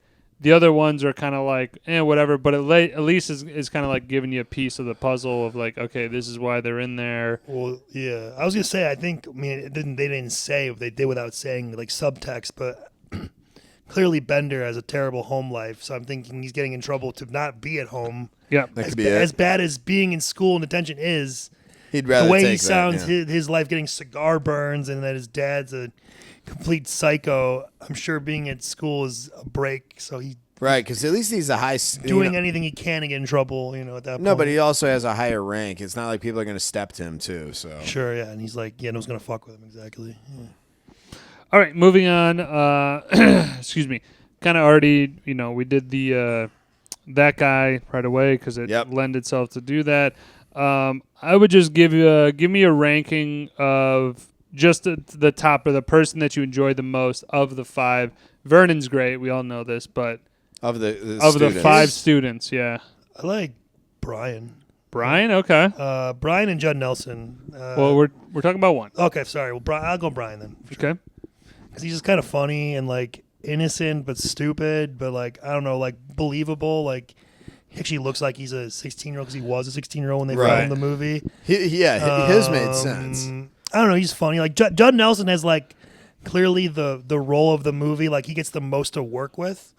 So I feel like he has the lion's share. What Brian has to yeah, he comes in with fewer lines and makes more of an impact. I mean, Anthony Michael Hall, look up his career, man. He's been in dozens upon dozens of movies, if not hundreds. Also, he's just really funny. Like a lot of what he says is like just makes me laugh quips, the whole time. Quick interjections. So I'll go Anthony Michael Hall for me. Okay. Mine would be actually Emilio. I thought his character actually had some depth. There was an arc to it, but he also, he portrayed, if you're going to be this star wrestler, I think he embodied it too. He's like, try and fuck with me. Like, I dare you. And he didn't, blink, didn't step back. So it was like, I loved his interpretation of what that is. Because now Emilio himself isn't a big guy, but you know what? He filled out big shoes, and I think he did a good job. Okay.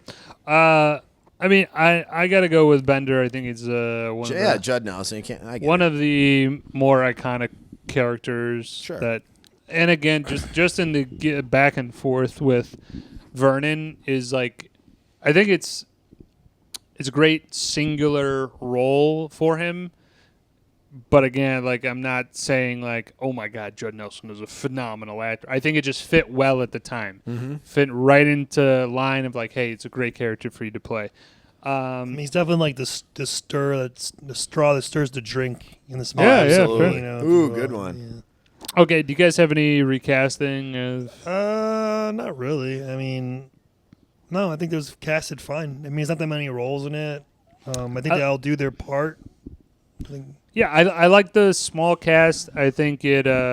Everybody was cast fine. I mean, if you threw out a name in the '80s, like I'm thinking kind of like Ali Sheedy could have been recast. Well, I'm thinking on the male side, I was thinking like Robert Downey Jr., Rob Lowe at Charlie that time, Sheen, Charlie Sheen, the whole anybody from the Brat Pack, Andrew, McCarthy, what's his face? Yeah. Anybody in the Brat Pack that time.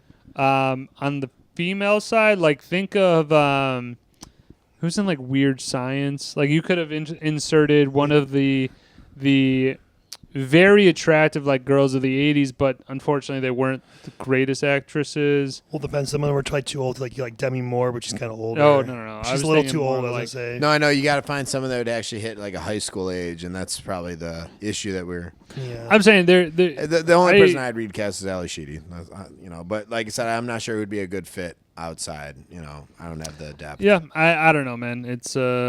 It is what it is. I think it was a good casting overall. It wasn't, it could have improved, but not terribly. But she does a good job in her monologues and her delivery. So you know what, I can't shit on her I would just say overall, everybody is a fine actor. Agreed. Nobody's terrible. No. Nobody's amazing. Everybody's a fine actor. Yep, agreed.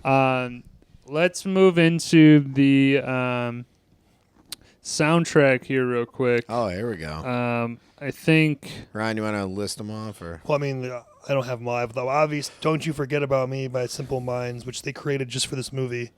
I heard if I'm recalling correctly... I believe they recorded, they got it in at just under the wire, too. Like, they were, like, last second, like, we need a song, like...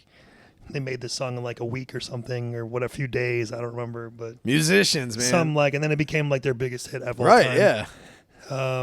There's a couple more in there, but I don't really know off the top of my head. Sorry. I thought you were our jukebox. No. Well, sometimes I am. Sometimes. So I like our group. We Are Not Alone by Carla DeVito. This is played a couple different times when they are in the hallways running. It's kind of like a more upbeat but very 80s beat. Kind of like I think it's like a hi-hat. The and then drums. like a synth or something like that. Yeah, kind of like that. Heart Too Hot to Hold. Again, Jesse Johnson, Stephanie Sproul. I don't know these artists, but you kind of know the songs from the thing. Dream Montage by Ed Elton, Gary Chan, Kurt Taylor, Nightloss. You're welcome. I know you're watching. I wish I do. That was a nice one. I mean, these are nice things that I like. Like character singing gets the credit for the song.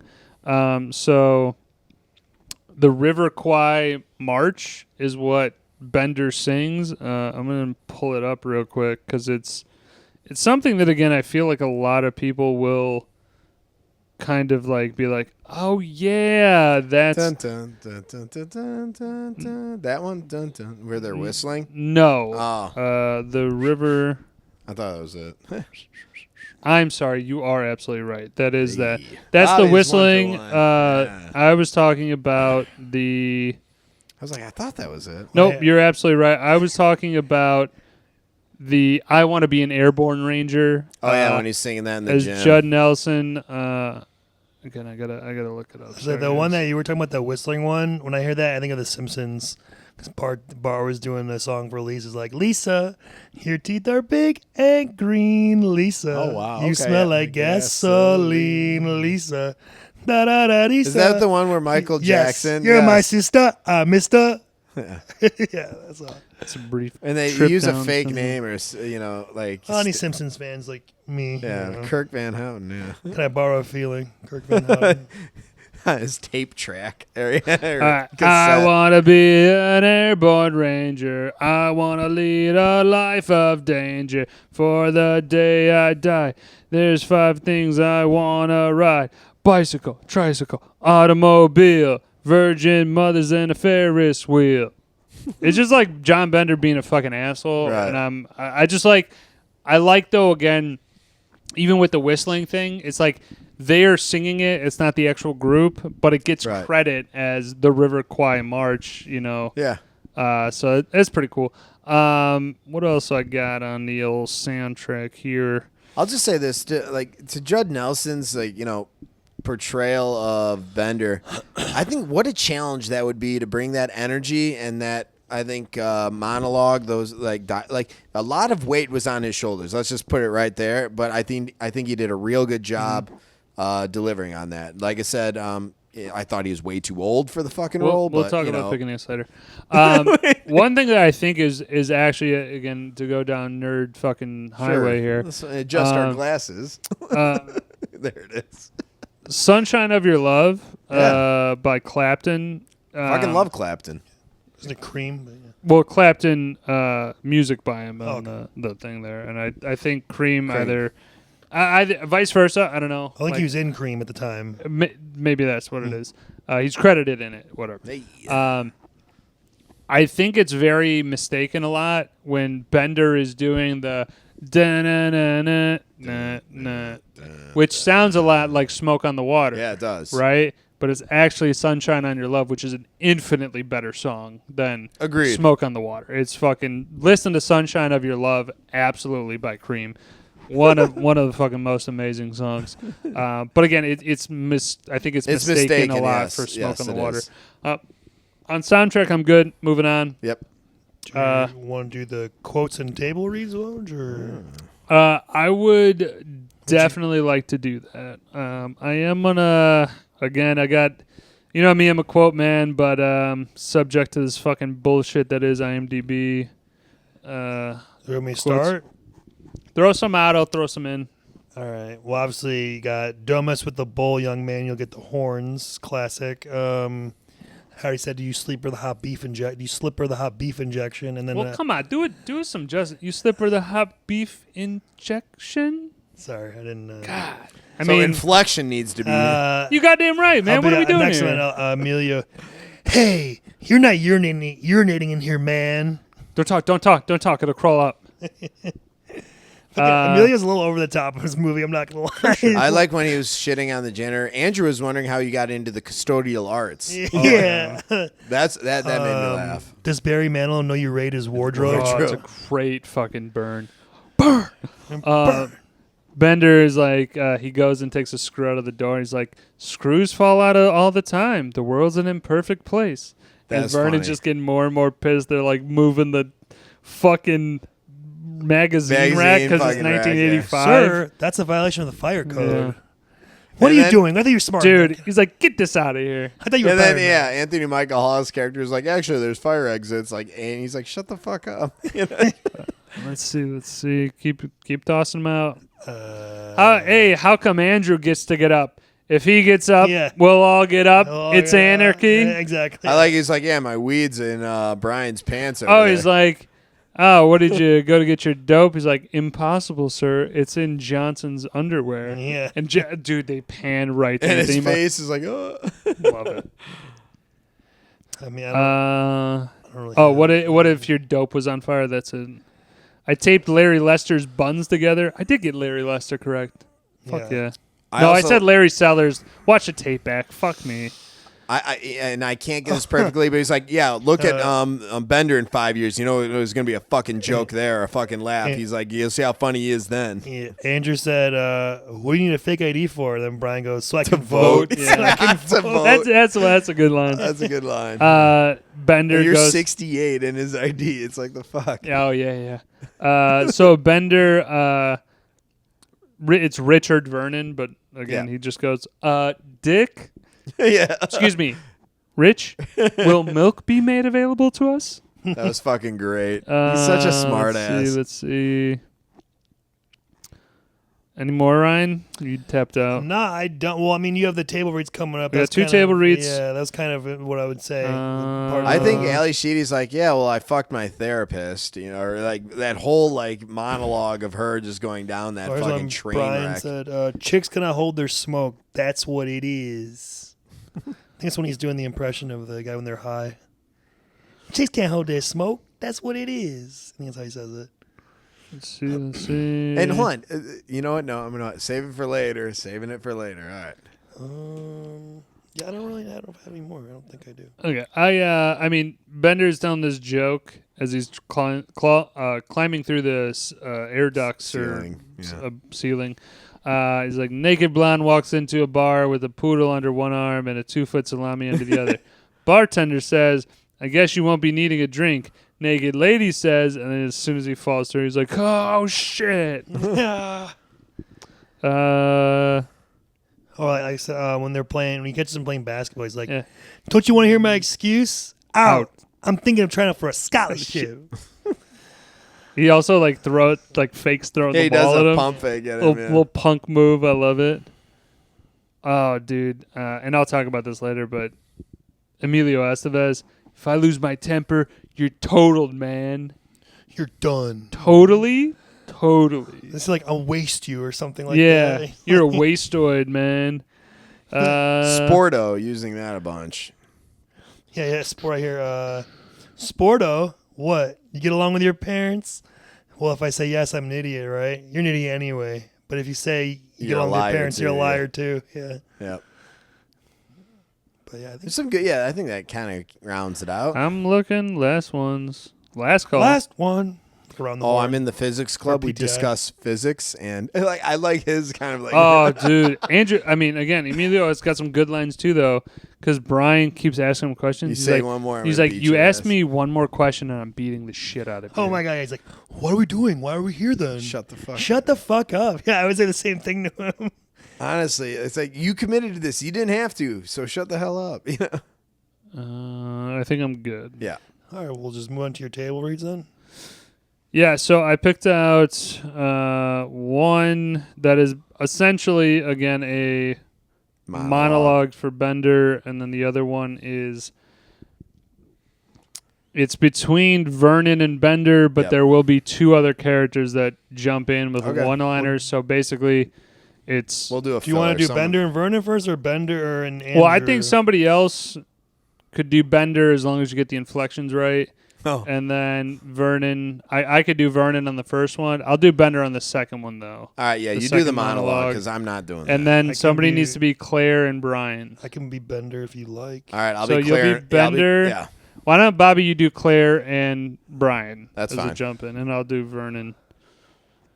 Okay, and we are doing This is the one that starts with Bender and Vernon. Bender and Vernon. You're not fooling anyone, Bender, that one. I need to There get you that go. out. There we go. Get your instrument ready. All right, here we go. You're not fooling anyone, Bender. The next screw that falls out is going to be you. Eat my shorts. What was that? Eat my shorts. You just bought yourself another Saturday, mister. Oh, I'm crushed. You just bought one more right there. One free the Saturday for that. Beyond that, I'll have to check my calendar. Good, because it's going to be filled. We'll keep going. You want another one? You want? Oh, sorry. No, you think that's you, right? Yeah. You want another one? Just say the word. Just say the word instead of going to prison. You'll come here. Are you through? No. I'm doing society a favor. So That's another one right there. I've got you for the rest of your natural born life if you don't watch your step. You want another one? yes. You got it. You got another one right there. That's another one right there, pal. Bobby. No, I thought you said you. Claire. Oh, Claire. Cut it out. Stop. You through? Not even close, bud. Good. You got one more right there. You really think I give a shit? Another. You through? How many is that? That's 7, including the one when you asked Mr. Vernon here, as Barry Manilow knew he raided his closet. Now it's 8. Stay out of it. Excuse me, sir. It's actually 7. Shut up, Pee-wee. You're mine, Bender, for 2 months. I got you. What can I say? I'm thrilled. Oh, I'm sure that's exactly what you want these people to believe. You know something, Bender? You ought to spend a little bit more time doing something with yourself and a little less time trying to impress people, and you might be better off. All right, that's it. I'm going to be right outside those doors. The next time I come in here, I'm cracking skulls. Fuck you! Dude, also, as the doors slam, and I Yeah. fucking love that shit. I like how you gave Vernon a little Italian in there, Roach, sometimes. That's good. Fuck, it just comes out of me. Yeah. I like that he thinks he's so fucking fly in his suit. Like, you see him checking it. He's checking himself out in the fucking... He's doing a real Saturday Night Fever. The fire extinguisher thing. He's like- Yeah. yeah, that was Fucking, funny. like, the whole time. So, that was funny. All right, last one. Again, so this is Bender.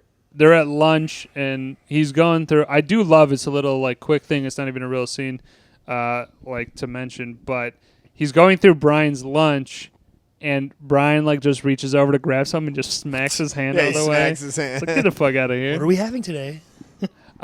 So Bender's then describing like how Brian's home life is. Right. Okay.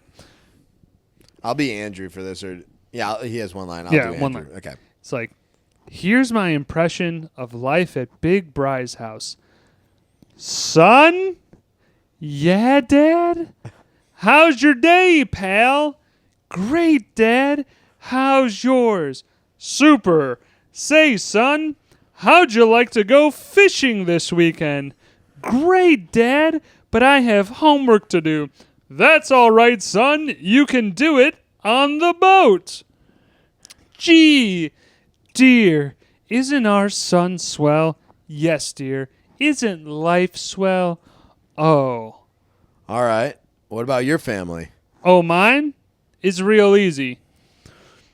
Stupid, worthless, no good, goddamn freeloading son of a bitch, retarded, know-it-all asshole jerk. You forgot ugly, lazy, and disrespectful. Shut up, bitch! Now go fix me a turkey pot pie. What about you, Dad? Fuck you. No, Dad. What about you? Fuck you. No, Dad. What about you? Fuck you. Bam. Nice. That was good. Hey. Nailed it. Claps. Yeah. Yeah. Hey, we're going to have to turn the volume Great down on that a little interpretation. bit, No. though.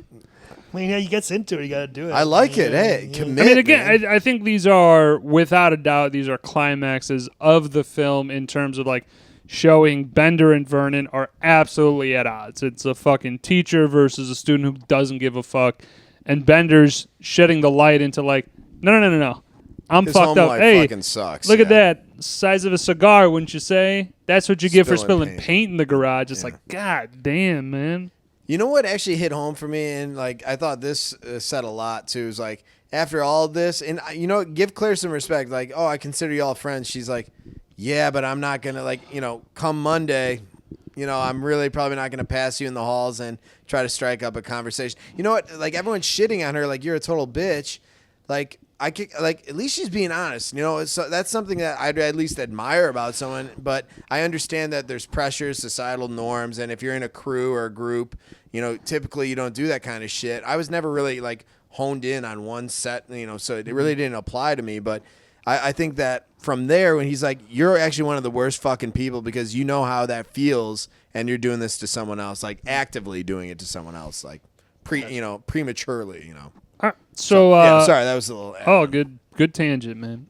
Let's move on to the. We'll do Switcheroo first. We had mentioned it honestly for mine. Somebody mentioned Charlie Sheen before, and I was like, dude, I'm just try and fit in Charlie Sheen, even if he's trying to play like more of just another character. And like It's tough to find another character in that dynamic. You already got the jock, you got the burnout, like as we went through those like tropes. But I think honestly at that time Charlie Sheen could kind of play whatever. He might be honestly a little old, so it might be something where he, I don't know, maybe plays like the 7th year senior type of deal or something like that. Could have his character from Ferris Bueller from the police station. Yeah, the real, like, I mean, it kind of conflicts with Bender's. Yeah, I mean, they could be like his Bender's friend or something. Could be. Like, hey man, you got my weed or something. Like he stops in. That's plausible. I could definitely. I mean, I could also see him being like a younger, like a really young teacher though as well. Like if he was playing like a 22-year-old teacher. Yeah. Obviously, again, you got to write in some sort of role for him. But I'm just liking the time. I'm liking the Charlie Sheen, young Charlie Sheen. I'm thinking kind of throw him in there. What else you got? Switcheroos? Anything? Well, mine's a little different. Now, obviously, mine couldn't work because the guy died. The guy who plays Vernon. I don't know his real name. I'm sorry. I apologize. The vice principal. Paul Gleason. Thank Paul you. Gleason. Yeah. Very good. So when did he die? Shit. A few years ago, I think. Oh man, sorry. So I would go with. Put him on this show. I've been watching Vice Principals. Oh my fucking lord! Maybe dude. they have some type of seminar or something. That would be fucking Dan great. McBride's character, Walton Goggins' characters go there and like he's running That's it. That's perfect. And he's like, you got to get these fucking kids. And Dan McBride fucking loves him. And Walton Goggins like, this dumb motherfucker.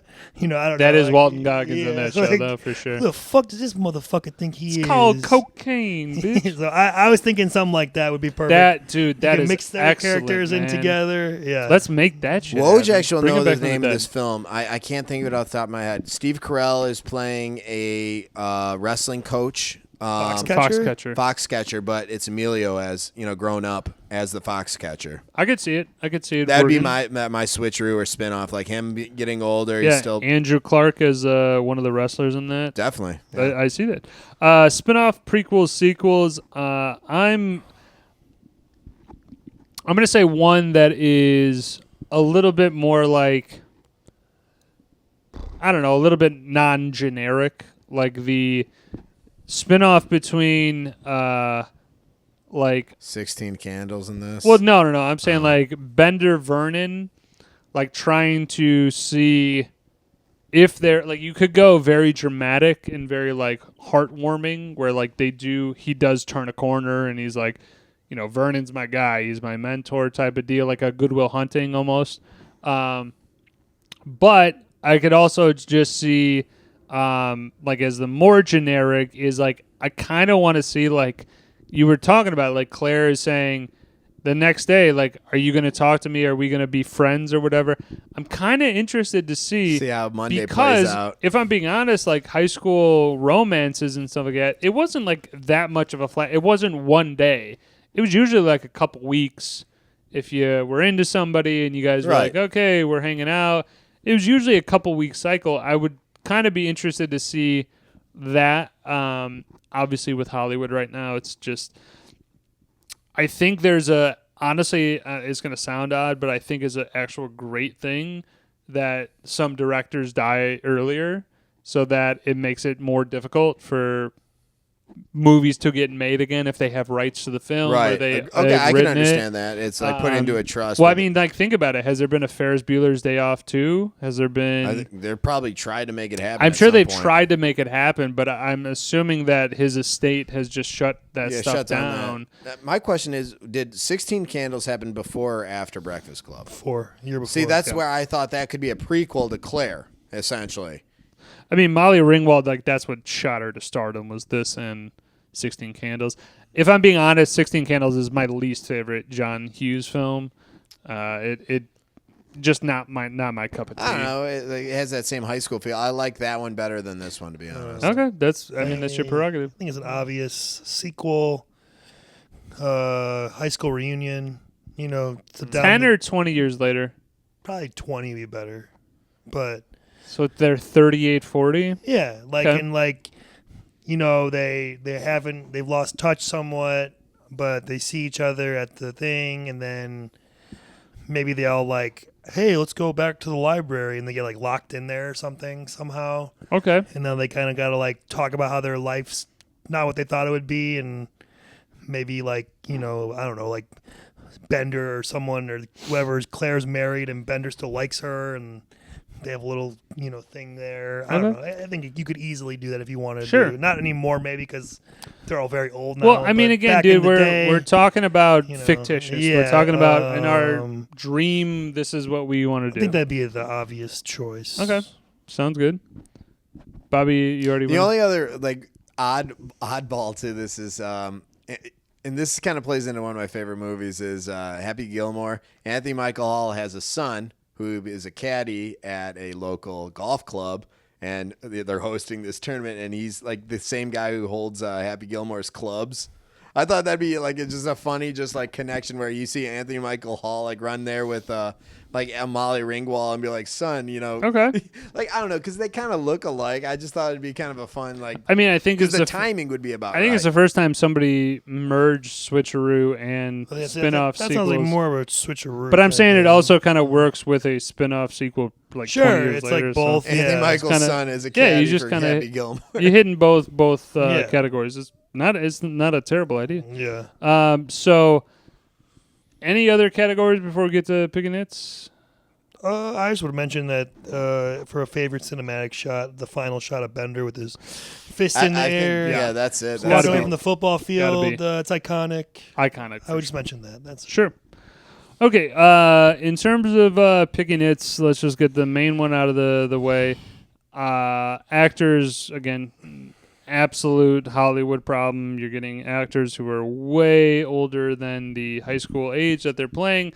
Although I would argue there are much worse examples. I would agree. I don't think it was horrible, but it just seemed like you can tell. Judd Nelson was Emilio Estevez 5 o'clock for sure. shadow. Molly Ringwald and Anthony Michael Hall are the right age. Right. Ali Sheedy as well is the rest close of them. enough, Well, the two Emilio and her were 22 at the time, and Bender's like 25. Yeah. So Bender is only 3 years younger than the janitor. Like, I mean, in real life. Yeah, isn't that wild? John Capellos, I want to get his name. But Emilio right, has a man. baby face, so he. I'm just saying, like, Yeah. That's crazy. That's a gap of 3 years between the Yeah, janitor. dude, John Capellos. I mean, again, man, I know you're watching this. Love you, man. But if you're 28 in that, fuck, dude, like that's rough. Well, dude, I mean, 80s. That's so rough. As we get old, like generations more like. Younger people looked older back then, and now older people. Oh look yeah, younger. who was the cocksucker in That's a good way of starting it. The Thing? Wilford Russell. No, Wilford Brimley. He's like 40. He's like 48 in that. He looks 75. Right? Yeah, like looks terrible. People just age differently now or look differently. Sure. So like being in Saturday school, like granted I was in 2007 or some bullshit. What got you there? Yeah, well, yeah, I'm curious too. You guys really want to know? I'm curious. Yeah, well, You guys really, I think this is the forum for it. You guys really want to know? Yeah. Did you tape someone's butt cheeks together like Larry Lester? Yeah, that's how I'm picking it. That's fucking stupid. Nah, it's weak. I got tardies. Oh, make something up. Lie Get to on us. time. What are you doing? Jesus. I got tardies and I got told like, hey, you get a couple more. You're going to Saturday school. I was like, fuck you. What are you in the fucking hallway like taking a piss or something? What are you Dude, that's I mean, hey man, let's take a trip down memory lane. The high school, the first bell, you're like, all right, I'm here. I'm outside the door. I had some real frustrating teachers. Gotta be in your seat. Literally like, yo, you're not in the classroom when the bell rings. That's a tardy. I'm like, let's pick. I mean, don't throw your hands Get your up. ass in the classroom. Don't throw your hands up. After the you sound like a real nerd over here. After the first, get in the classroom. After the first time that happened, would you think it was gonna not happen anymore? You know what I would always try to do? I knew a lot of the people that guarded the doors, like Nicholas Varchetto's mom. We'd always try to go through like the shop area, and I'd be like, you know, when I was running late on lunch, and I'm like 20 minutes late, I'm like, hey, could you set this up? Like, write me up. And she's like, all right, like, don't make this a thing. Dude, you had to know the you had to ladies know that the gatekeepers, the ladies that were checking you out. If you were cool with them, solid. They're like, hey, just hurry up. Because me and Nick played sports together, so that was our. But I sorry, back to my point. Yeah. The Saturday school, like, I mean, Vernon's sitting outside the door, but they're making so much noise throughout the entirety of the movie that I'm like, Vernon, even if he doesn't give a fuck, like I know he walks to go and do whatever. It's like, dude, like you know they're fucking making so much noise. How is it that they're all just smoking weed randomly? Thank you. Like they totally went from like there. sitting in your chairs to. I would like to get into that. Yeah, go ahead. As much as I love them getting high, any scene people getting high. And Amelia must be smoking a fucking clam bacon. The weed smell in the library would stink so much. Heaven, There's no way you'd be able to hide it. Not to mention how smoky, like you said, they're like clam baking in the one room. And how the fuck? Hold on, if you had that pack, you need a grinder if you're going to be rolling. And it's a joint, which is also smellier. It's not a blunt smelly, but it's not a piece. You know, it's like.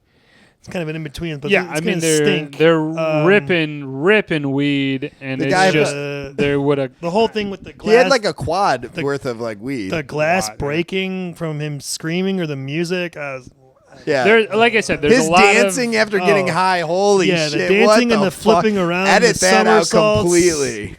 The breaking the glass. Definitely noticed they break the door. And ceiling tiles can't hold a grown person. Where is the vice principal? Where did he go? That's for exactly so long? like they just turned on the lights. He was there for like the first like half of the movie, and then he just like disappears. Gone, first of all, he'd probably just be in the library with them. I would think, like just seeing especially a desk in that library where you could be on the second floor and just look down and be like, all right, they're fucking up. Like, yeah, you could have easily just been sitting there. I'll kind of... Sorry, go ahead. So he locks Bender in a closet, Bobby said. Yeah, that's fucking nuts. And then, hold on. 80s. How does Molly Ringwald get into that closet to, like, kiss his neck without fucking he's anyone noticing? He's not locking him in there. Yeah, he locked him. He did lock him in there. Well, she can unlock him from the outside, but how did she I know that. Notice? How the fuck does she, like, you know, I know that they were all hanging out. Well, he's with Carl, the janitor or whatever, right? I guess. Yeah, I know. He was, like, having a beer with... Why was he looking at people's records, by the way? I think it was for Bender to maybe bury him. He wasn't looking at Bender. He was looking at other people. Was it like staff records, like faculty? I mean, this is what it is, man. Is that like dude, you went in 8 different directions when that happened. When you have access to that shit, like school records has like black marks, like of like, oh shit, they did this. It's just gossip and stuff. I feel like it's some dirt. It's like stuff to do, and obviously, again, in the '80s, man, there's no security. It was almost like a plot point missing, where like there was some reason he needed to go to the records. Right, exactly. I never understood that. I absolutely disagree. And then how the hell does he get back into the closet? Because he goes back up into the he fell from a second story. There was a stair thing or something that like for books. I mean, this is the reality is again with making so much noise when there's a giant hole in the wall. Vernon is going to go to Bender and be like, okay, so you're like going to the like vandalism. Right. Like again, there's a little bit lax on a lot of stuff to allow things to happen. I didn't like the confrontation between him and the closet too. Like, hit me, just give me that one. It's just like, you're being a total prick. You said he's worthless, and now you want to like basically goad him into assaulting you so you could bury him. Like, okay, but I understand the premise. I didn't like it. That's all. Okay, I'm just gonna throw this out here: is that like from the beginning, you think like, oh, Vernon is like, and I think this is honestly, it's why the movie is actually great to me. Is like Vernon is you think like doing what Bender needs, like to be a tough drill sergeant, like you need to get in line, sir. You're fucking out of line. Right. After you see like that closet scene where he's like hit me, like fucking physically, and you saw Judge assault kind me. Of like I think you realize that like Vernon is the villain, and he is also not a great teacher. Like, he doesn't know that is not helping this kid. Like, this kid needs to be taken away from his family and put in a separate situation. And Vernon would get arrested in real life pulling some shit like that. In the 80s, maybe 80s, not. man. Yeah, 80s was a slap on the 80s was a little wrist. Or, crazy, I think the whole hey, don't do that again. I think like what's the whole idea of that scene is to show that as much as he leads Bender shows he's this and that, underneath it all, he's just a scared kid with a fucked up family life. And that even though this guy's a vice principal doesn't mean he's a good guy. Just because he's a teacher doesn't mean that all teachers are good. There are bad teachers and bad. They don't care about, like, I don't know. Like, they're just trying to collect a check. I get just it. Just want to fuck with you because they can, especially back then. And that's such a dated thing. I make $31,000 and it's 1985. Now, granted, I think back then, adjusted for today's inflation, I think that's probably close to like 85 or 90. So maybe that is pretty decent.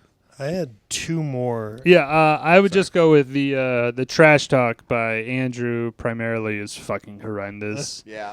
I know it was a sign of the times, but like, I would waste. You're an absolute wastoid, man. Okay. It's like shut the fuck up. I found man. Emilio kind of annoying as well. It's just so tacky. It's like it's over the top a little bit. Just like nerd. It's like a bully that's doing a nerd of like, hey man, you want some of this? I'd waste you, man. Yeah, I agree. Some of the words in some of his comebacks, I was just also like the forced. term of like, forced. Dude, you're a burnout. It's like that's not an insult, man. Like it's just like whatever. Back then it was more. Back then it was like, oh my god, you're a burnout. But like if you don't give a fuck.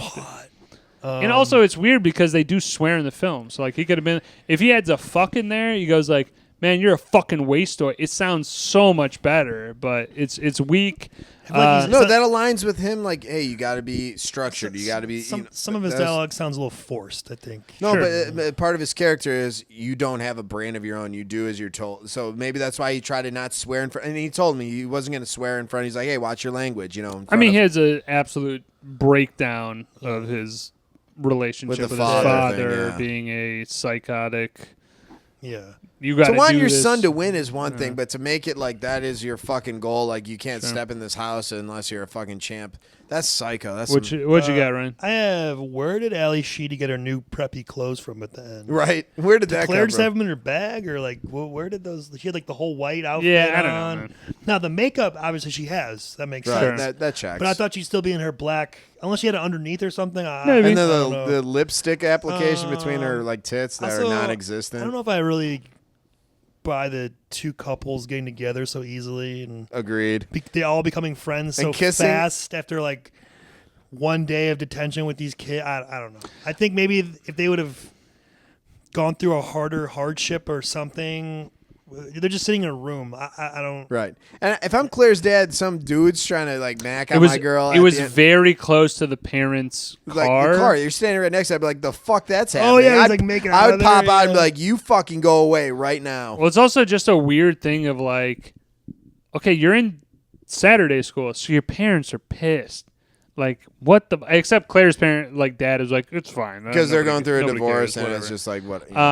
But it's just like, yeah, everybody's like real cool, whereas, I mean, our parents in 2000s would have been like, which I got from Saturday school, was like, yeah, was that fun, you dumbass? Like... I bet your mom made you walk home. No, she was fine. It just was like... You don't live that far from the school, though. No, but it was simply like... hey, is this going to happen again? Do you want to fucking be in Saturday school, you idiot? And I'm like, no. Should have lied, tardies. You could have lied to us. You could be like, yeah, you know what? I couldn't think of anything believable. Although... Like, or I got caught, like, a girl blowing me under, something. That could have been fun. You could have lied about that. Do you guys think if they had, like, quick scene... I hooked up in the music theater room or whatever, that theater, like, near the what is it? You're talking about the auditorium? Yeah, well, no. Yeah, auditorium, yeah. But it's like, it's down those stairs, those back stairs, where it's like that like where all the fucking theater kids would probably hang out. Auditorium. I think it's the auditorium. Yeah, so yeah, Ryan, what that's are you cool. saying? I was like, do you guys think if at some point in this movie would have helped or hurt, or if better they don't have it or have it, if they had maybe like quick little scene for each character of like, we see Bender's home life, we see like kind of Emilio's dad fucking with him or something. As a quick, maybe Anthony Michael Hall bringing the gun in or something. Like, yeah, gun, like just a quick that was dumb maybe after they say, I don't know when it would fit in. That's the thing. No, I know that, but that'd be cool. Would it add more exposition, context, or like depth to the movie if we actually saw? But where would you? That's the thing. I don't know where we. I think it would take away from all the conversations. Yeah, I mean, the whole movie, I guess, is conversations. So I don't know. I was just a quick thought popped in my head. I will piggyback on that, saying that when you make an hour-and-a-half movie, you do leave room. If this was an hour and 45 without those scenes, I would think it's a little tough to make this a 2-hour flick. But again, it actually has the room to do so. So it could have done that. I don't think it would have taken away. I think from the obviously movie. if this is like. For like an example, like a HBO 10-episode thing, then you would definitely do that, where it'd probably be like, sure, every episode you show them in the room, but every episode's like a different character's perspective, and then you could get then you get that full whole circle. thing. Yeah, I think that would work, but in a movie like this, maybe there's no room for it. So I don't Okay, know. I'm good with picking Nits. Yep, I'm good with it. Let's wrap it up here. Ratings. All right. It's probably gonna be a skip for me. I don't really. It's not bad. It's not like a movie like I'm gonna throw on the Breakfast Club or something. I don't know. I think it's like more of like maybe some scenes I would like YouTube some scenes like the back and forth with Gleason and Bender, or the whole Bender Bry that thing is great, and certain parts of it. But as a whole, I don't think it doesn't like grip me. The movie. It's not. I don't think it's bad or anything. I just think for me, it's not my cup of tea. I gave it a 7.4. So Okay. I thought it was decent, but Bobby? For me, best way I could describe this is background movie. If I'm working or I'm doing something and I really don't care what's on, but it's still entertaining enough where if I hear something, that's how I'd frame this one. So kind of a skip, but if it's on the background or if someone else is watching it, I'm fine with it. Kind of same thing. Yeah. But for me, the ranking on this one, I go 6.8. Not to knock it too hard. It just, if you could edit this down and edit down where it just made no sense and bring in some more dialogue or additional scene to really make it more cohesive, I think this would spring, and I want him to hear this, spring from a 6.8 probably to an 8.1. I really thought that there's a big movement if they could make it a little bit more cohesive. And I'm not about the whole outlandish conversations. Granted, those will occur. I just thought it was just overdone. Forrest Whitaker? Is that what you said? So they will occur. It's a joke, man. But like I said, 6.8. But it's something that you got to be in the mood for, I suppose. Okay. Yeah. All right. I'm gonna just be on the opposite side of both of you. I knew this. It's your movie. I mean, yeah, it's known. I own it. Again, what I echoed in the beginning, top 100 film, I think, of... I'm sure it is. Of critically acclaimed in the sense of something that I think is an absolute pinpoint of the time, and I think it captures a lot of, again, cheesier tropes for sure, but I think it also captures, a dramatic type of, hey, this is, kids bearing their souls in certain ways. Again, a lot of rough acting spots, but I think John Hughes was definitely just kind of yeah, we're just gonna go with this guy. He's good, good enough kind of deal. Not looking for the best actor around, but my rating would probably be a 9.0. Okay. Yeah, this is again, just one that I definitely have gone to, and again, deleting all my notes fucking prior to this, you're still hurting about that. We know. I'm sorry. Still feel I was able to do enough because I've watched the movie. Yeah. If we did for your last movie, which I never saw before, and then trying to just remember fucking notes. The Salt and the Sea or whatever. No, the Speak No Speak Evil. No Speak Evil. No Evil, yeah. It would have been a lot rougher, so I am thankful that, again, the movie, at least, I know it well enough to kind of just pull stuff from the brain. I was I may not love this movie, but I do recognize its iconicness. Thank you. Same here. The 80s movies, this is a top, 3 to 5 probably 80s movie people think of. Right, you think of this. Now, it's not my top 3 to 5 80s movie, but I understand that it's important. It's cultural significance. Thank you. Yeah, No, and like I said, I could appreciate that, and I think with a little bit of editing, this could definitely springboard into a more I think that's likable movie. I think that's part of too. Like again, I think I talked about you guys. One of those movies where it's like you hear how good it is and how iconic it is, and then you go to watch it. It falls and short a you're little like, bit. Yeah. That was it. I don't know. Like maybe I built it too much in my head. That's possible. It's kind of hard not to do for some movies because it's been ingrained. Like, oh, this is one of the best movies. I think the reason that the movie falls short is that we are wealthy with movies nowadays of just being better overall. Better acting, better, I mean, over the course of 30 years, yeah, for sure. Like, since the movie's been, I think is what he's saying, since the movie's No, but I think that John Hughes movies, even like from then, still hold weight today because at least they're original. At least they had, you know what I'm saying, like conversation. Like, I think that the flow of some of it's like Uncle Buck. I love Uncle Buck, and I don't think you could really recreate it today that makes it better. Yeah, I'm not discounting that. I'm not saying anything. That's all. About sorry, then maybe I missed the saying mark anything on about it. remakes. I'm saying the simple fact of you can get 5 actors nowadays that every single one of those actors are good in an ensemble, and if you remade Breakfast Club nowadays, the acting, the look of it, everything would be absolutely better.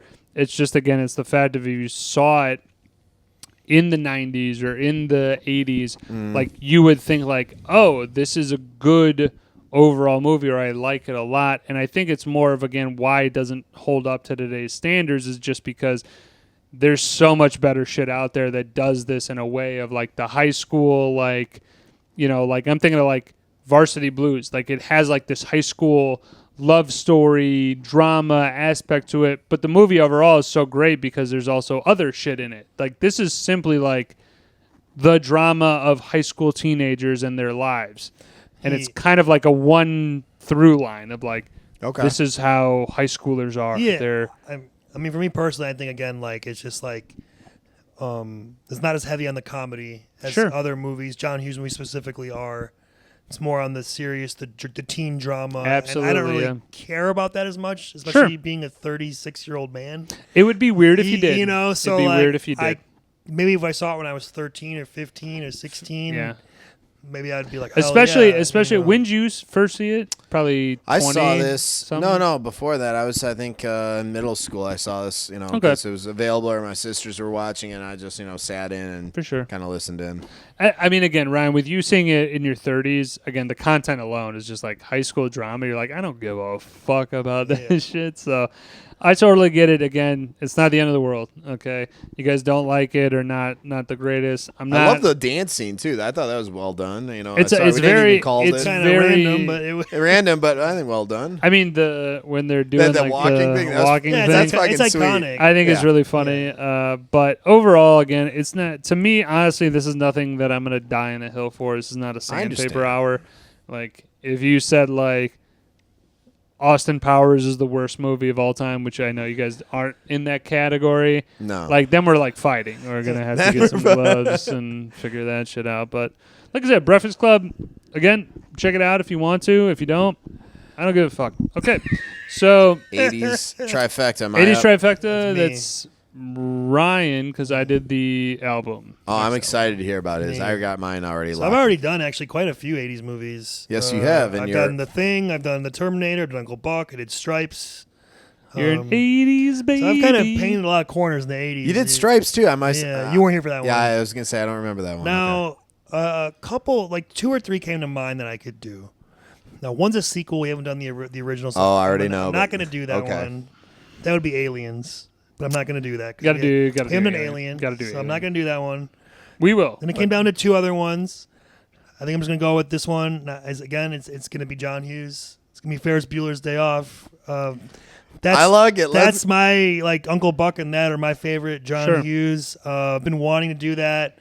Definitely going to have some good table reads. Sure. With George Peterson. And it's good. I'm looking forward to it. We're on John Hughes. That's all good though. Yeah, I know you're trying to avoid it, but if I didn't choose Ferris Bueller, I was going to go with Back to the Future. Okay, understandable. But I want to do Ferris Bueller. That's fine. Let's do Ferris Bueller's Day Off. All right, coming at you.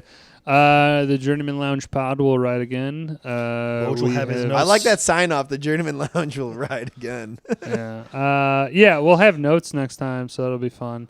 But again, really excited, man. 100th episode. It's going to be right around the corner. As much shit as we possibly can cram in, and then there's going to be some extra shit that we're going to also film. Like, it's going to be a bunch of stuff. So tune in for that. Fantasy football's on the horizon. We're not quite there. I'm not trying to get too excited. I'm getting easy now. I'm watching videos and I'm getting some ideas and thoughts. I'm ready to draft. You're talking to a champ here, so two-time champ. Yeah. All right, we're all champions here. Right, and like in 1918 when you got yours, we're recent champs, but like when you got out of high school and you got yours, that's cool. We could go down memory lane. So again, what I will summarize here is that we are all fantasy football champions. There it is. And we will talk to you next week. Looking forward to it. I'm excited. All right, peace. Bye.